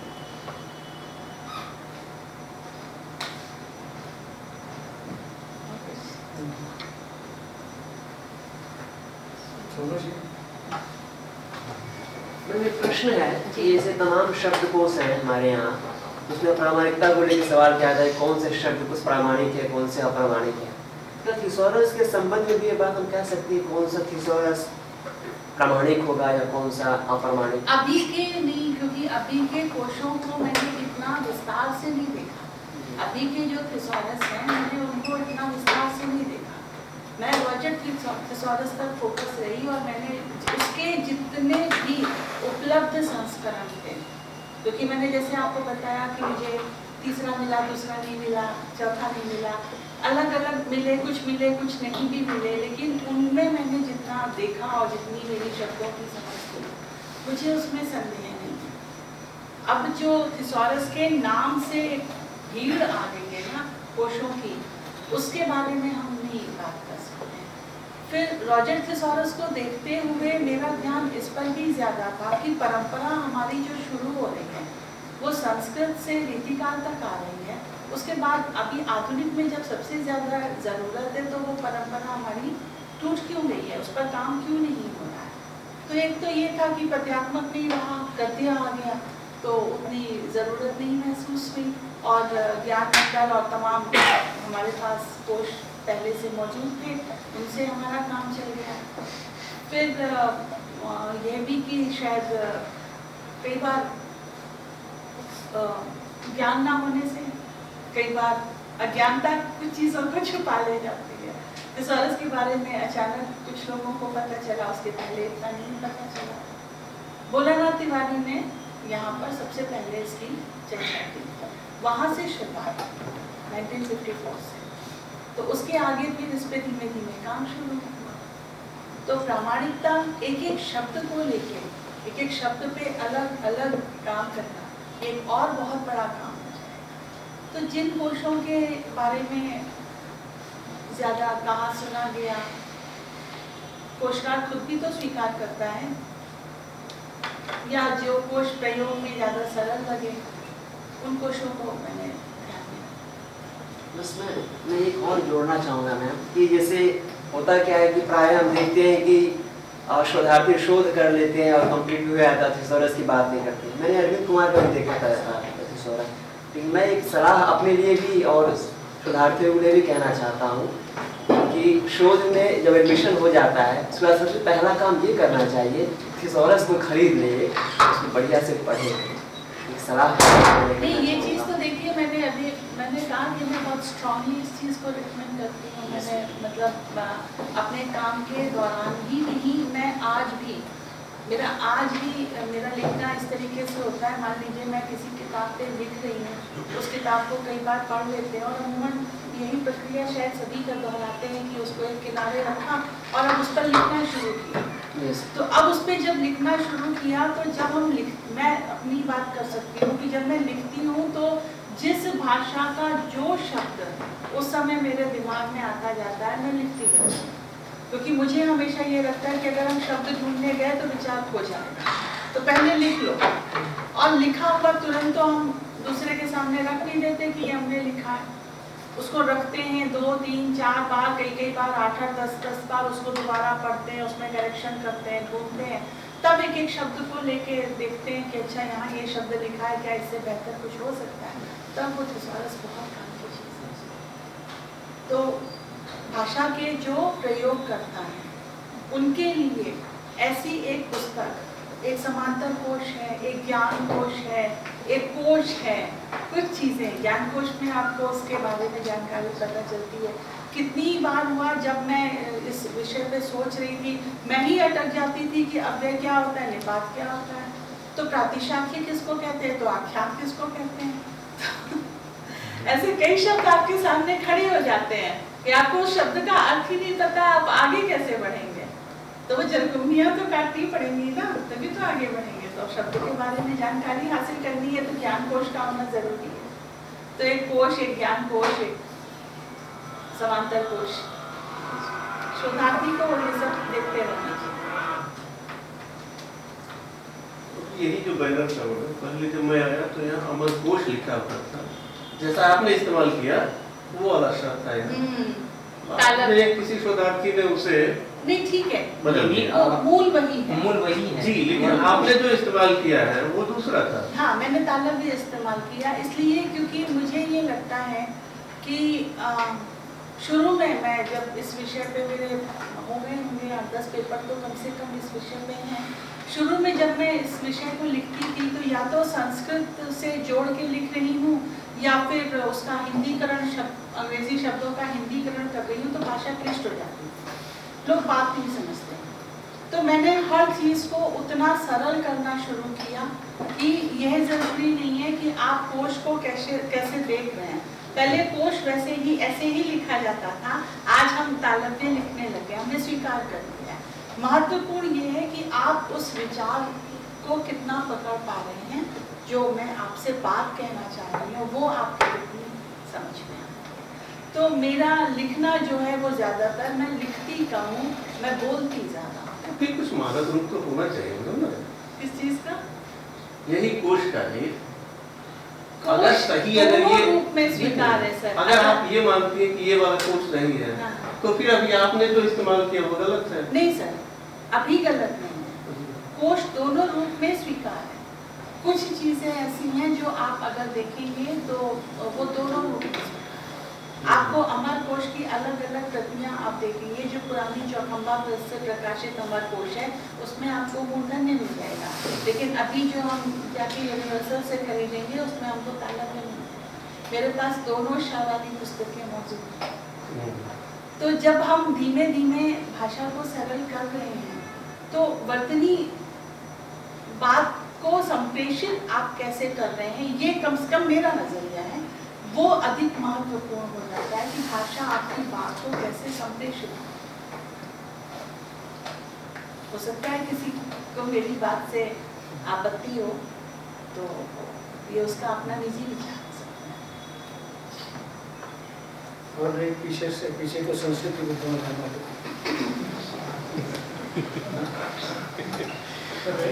बाद में अपना बम फोड़ेंगे। पूछिए भाई।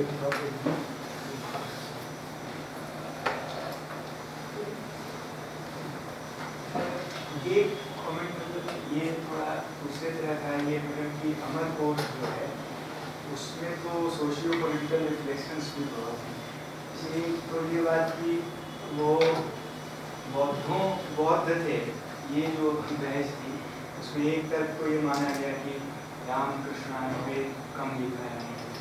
दरअसल मामला ये था कि रामकृष्ण उस समय इतने हाईलाइट ही नहीं थे, रुद्र पे, शिव पे, विष्णु पे बुद्ध से ज़्यादा है।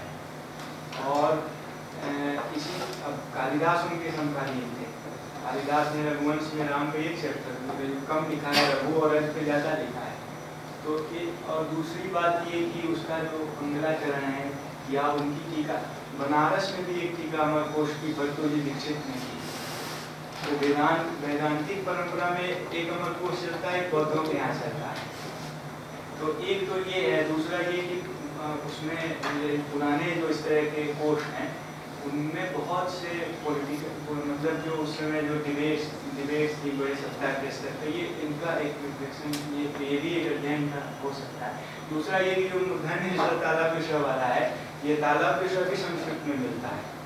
आपने जो लिखा था वो भी सही था, लौकिक संस्कृत में भी मेरे पास दोनों प्रतियां हैं। मतलब इसलिए मुझे दक्षिण के लोग मूर्धन्य को तालव्य ही, तो अमर कोश दक्षिण में तालव्य में। अब बंगाल में वो ये चलता है तो बंगाल वाले ये लिखते हैं।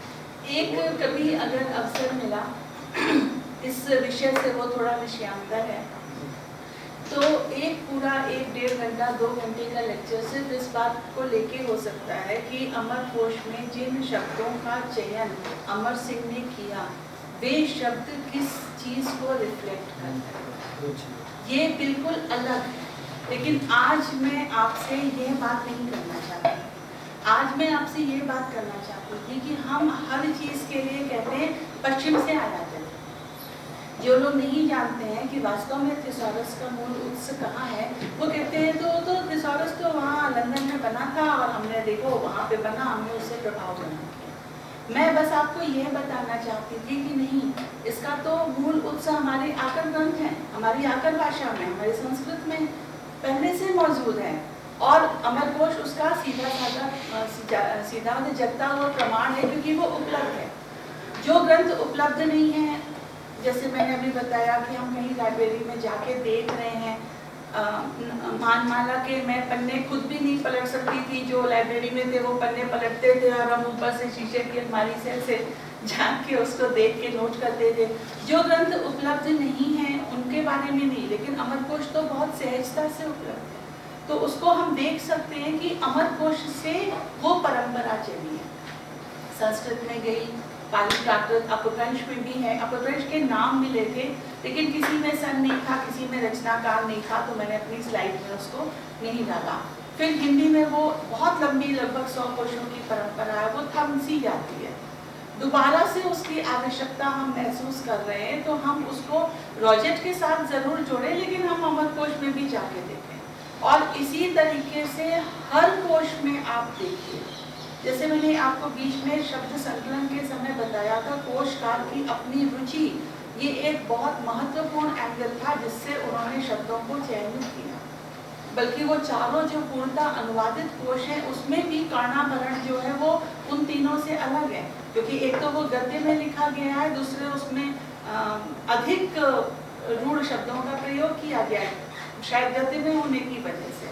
तो कोशकार की अपनी रुचि भी बहुत चीज़ों को अभिव्यक्त करती है।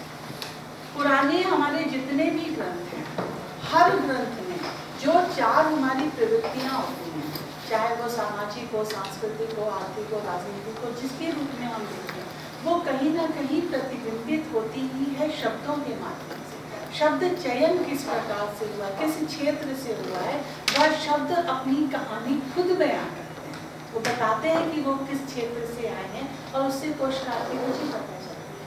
लेकिन वो एक बिल्कुल अलग, एक बड़ा विस्तृत एक लेक्चर था, इसलिए मुझे लगा पहले ही बहुत समय हो रहा है, तो मैं उन चीज़ों को स्किप करती गई और आपके सामने मैंने सिर्फ एक वानगी रखी है कि इस प्रकार से एक परंपरा है और ऐसे कोशकारों ने कोशों का निर्माण किया। मैम, ये थिसॉरस का कोई हिंदी अर्थ भी होता है? नहीं।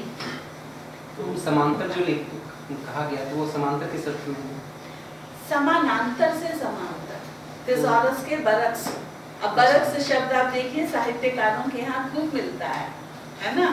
अखिलेशी के साहित्य में देख लीजिए कितना देखने को मिलता है, और अब कोश में भी आ गया। तो समानांतर। लेकिन जब अरविंद जी से मेरी इस बारे में बात हुई, मुझे लगा सर मैम उसका अनुवाद है ये समांतर। थिसॉरस का अर्थ होता है संग्रह या खजाना, किसी चीज को इकट्ठा करना। तो उन्होंने, रॉजेट ने ये बाकायदा अपने प्रीफेस में दिया है, जो उसका उनका पहला प्रीफेस हमें प्राप्त होता है, कि मैंने अपने कोश को उस समय के प्रचलित कोश के लिए प्रयुक्त होने वाले शीर्षकों से भिन्न दिखाने के लिए थिसॉरस शब्द का प्रयोग किया, जो कि लैटिन का शब्द है और इसका अर्थ है संग्रह या खजाना। ठीक है। तो जब अरविंद कुमार जी से मैंने पूछा कि आखिरी समांतर कोश क्यों रखा, तो उन्होंने कहा समानांतर, थिसॉरस तो रख नहीं सकते हैं, फिर वो पुराना हो जाएगा, हमें भी कुछ नया रखना। तो उन्होंने समानांतर से समांतर। रॉजेट के पहले जो हमारे यहाँ के कवि रहे हिंदी के, वो किस नाममाला या फिर का ज़्यादा उपयोग करते होंगे? कोई किसी मतलब हर समय में नहीं है, इतने सारे कोश लिखे गए हैं और हर तरह के कोश हैं, बहुत सारे हैं, वो है सूची मेरे पास। एकाक्षर नाममाला, अनेकार्थ नाममाला, हाँ, और नाममाला कोशों के भी अलग अलग प्रकार, केवल संज्ञा शब्दों की नाममालाएं, क्रिया की संज्ञा शब्द बना के, विशेषणों की अलग, तो वो भी उसी प्रकार से जिसको जिस कोश की आवश्यकता होती होगी वो देखते होंगे। कोश निर्मित ही इसीलिए किए जा रहे थे। हम लोग भी तो कुछ लिखने बैठते हैं, 2-3 कोश नहीं खोल लेते हैं, वो भी अपने पहले के 2-3 कोशों को देखते होंगे। अब जैसे मैंने आपको पुरुषोत्तम देव का बताया था कि उन्होंने अपने कोश में अमर कोश के पूर्व के कोशों का जिक्र किया है, तो देखा होगा तभी तो जिक्र किया, कहाँ से किया। आज वो अनुपलब्ध हैं, उनके समय में उपलब्ध नहीं होंगे, तो बाद के कोशकारों ने अपने पूर्ववर्ती कोशकारों को नहीं देखा। और ये तो अन्योन्याश्रित प्रक्रिया होती है। जैसे कोशकार शब्द संकलन के समय, शब्द चयन के समय साहित्य को देखते थे, परस्पर शब्द साहित्य से कोश में आया ना, तो साहित्य को देखते थे, वैसे साहित्यकार कोशों को देखते थे, नए शब्दों को। मेरा प्रश्न ये है कि थिसारस जो है ये क्या केवल साहित्यकारों के लिए उपयोगी है? नहीं, कतई नहीं। रॉजर तो फिर डॉक्टर थे,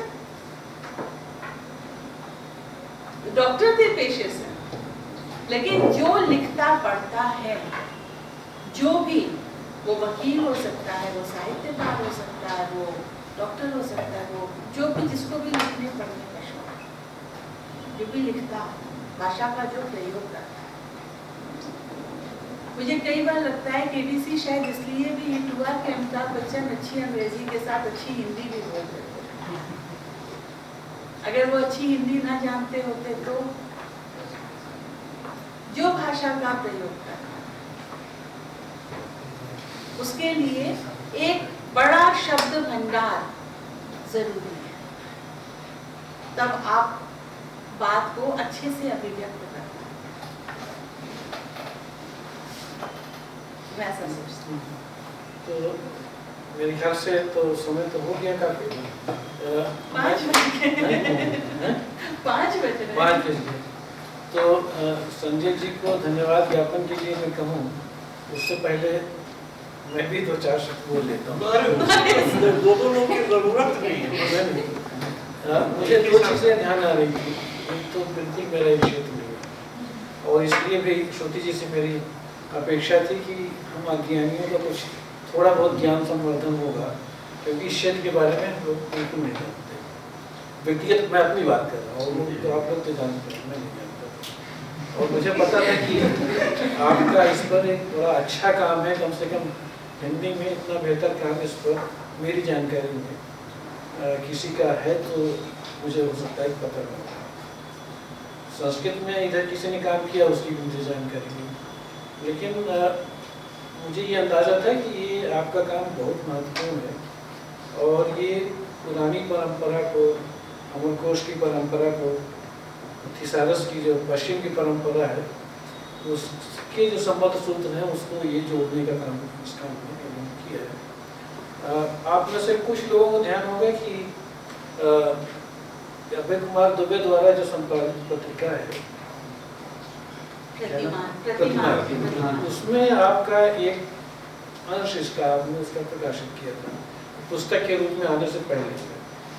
तो संयोग से मुझे भी पढ़ने का उसको अवसर मिला था, तो मेरी एक उत्सुकता थी कि इस तरह का काम अगर हिंदी में कोई कर रहा है तो भविष्य में जब भी कोई अवसर मिलेगा तो हम उनको आमंत्रित करेंगे, ताकि वो हमारे अपने काम का, उनके काम का लाभ हम लोगों को भी मिले और हम लोगों की भी उसमें एक उत्सुकता और रुचि बढ़े। तो श्रुति जी आएंगे और मैंने उनसे निवेदन किया कि भाई इस पर अपनी चर्चा केंद्रित कीजिए। उन्होंने इस चर्चा में आपके सामने अपने विचार रखे। मेरा ख्याल है कि आपको भी कुछ न कुछ सहमत या असहमत के कुछ बिंदु उन्होंने दिए होंगे, जिसको आप अपने ढंग से और आगे बढ़ा सकते हैं। मैं 2 बातें कहना चाहता हूँ।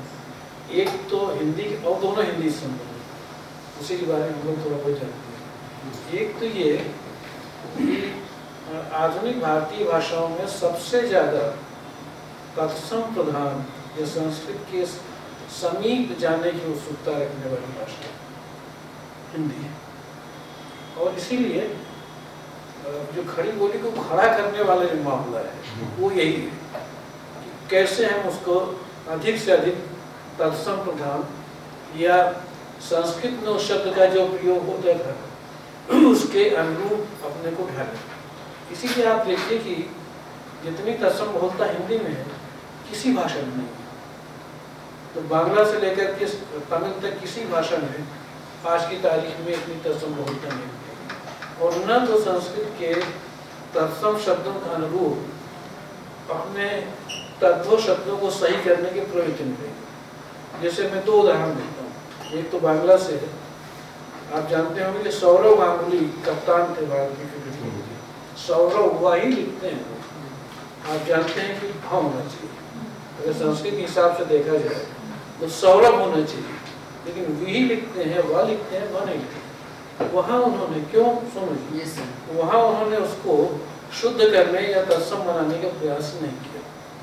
दूसरा उदाहरण तमिल से, वो भी क्रिकेटर है, आप लोग जानते हैं, श्रीकांत, कृष्णाचार्य श्रीकांत। अगर उसकी स्पेलिंग देखी तो तमिल मुझे नहीं आती, तो TH है, था है तमिल, था को ता बना के संस्कृत के अनुरूप ढालने के उन्होंने प्रयास नहीं किया। एक हमारी हिंदी की समस्या ये भी है कि उसको तत्सम के अनुरूप बनाने, संस्कृत के तत्सम शब्द के अनुरूप खड़ा करने के उद्यम में हमने एक वचनात्मक हिंदी का एक ढांचा खड़ा किया।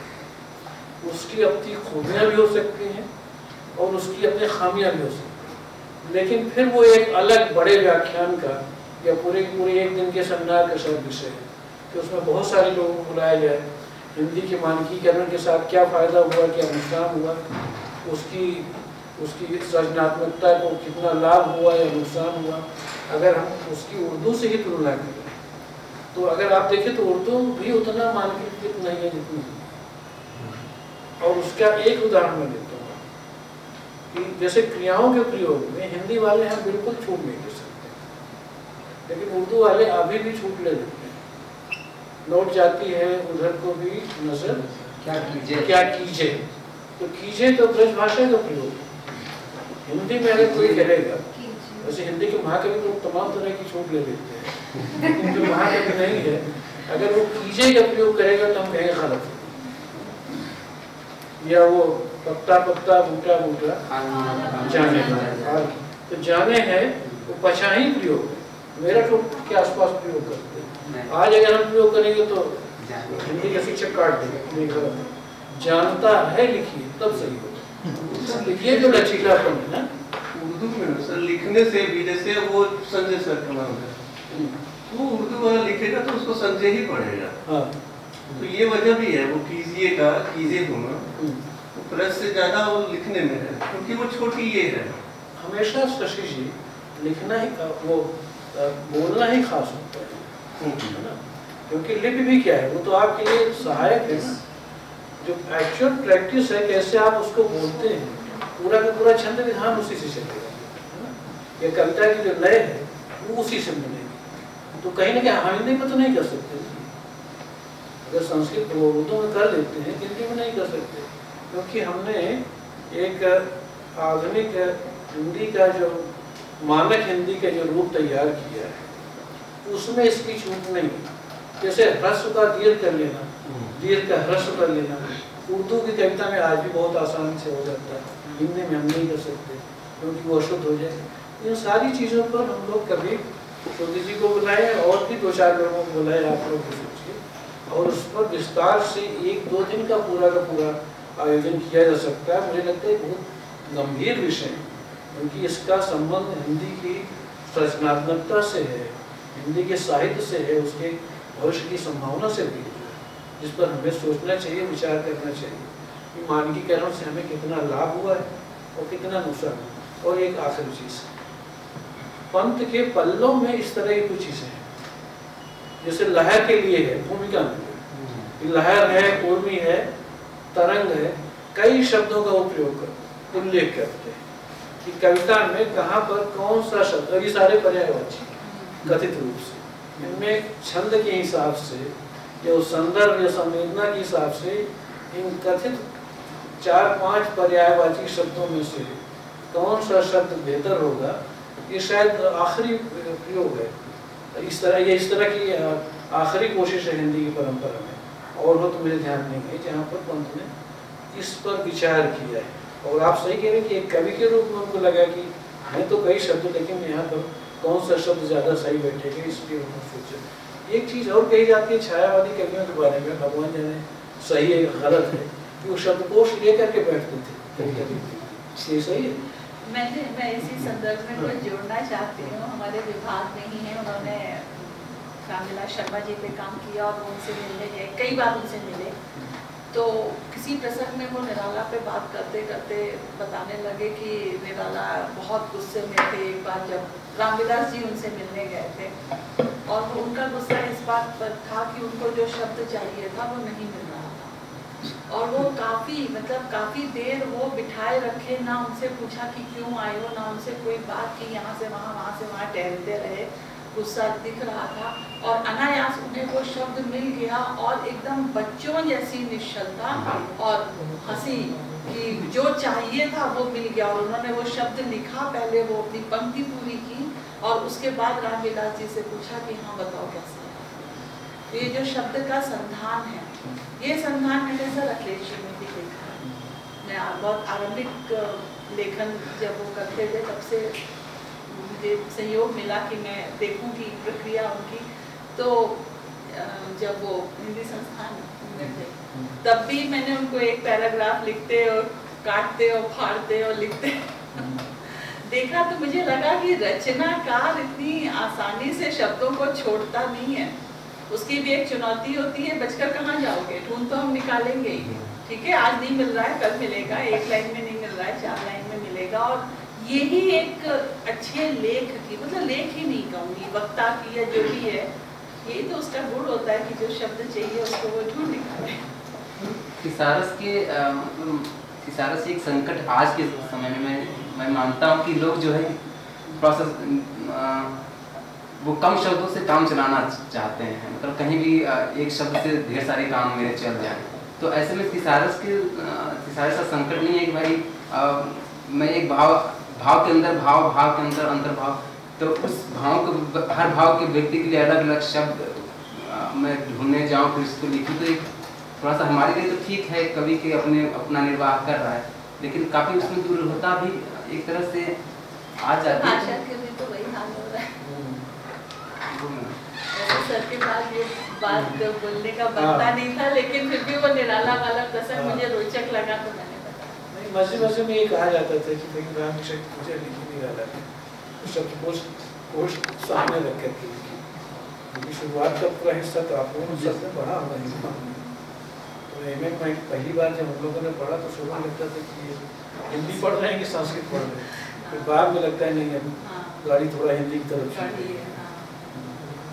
तो खैर मेरा ख्याल है कि आज की चर्चा हम लोग यहीं पर समाप्त कर सकते हैं, क्योंकि बाहर वो चाय आप इंतज़ार कर रही है और वो कुछ ठंडी हो सकती है, उसको हम लोगों ने इंतजार किया। इस सूचना के साथ नहीं इसी महीने, इस महीने में, ये तो जून है ना, जुलाई में श्रुति जी ने अखिलेश जी का बार उल्लेख किया, तो अखिलेश जी का भी एक कार्यक्रम जुलाई में है।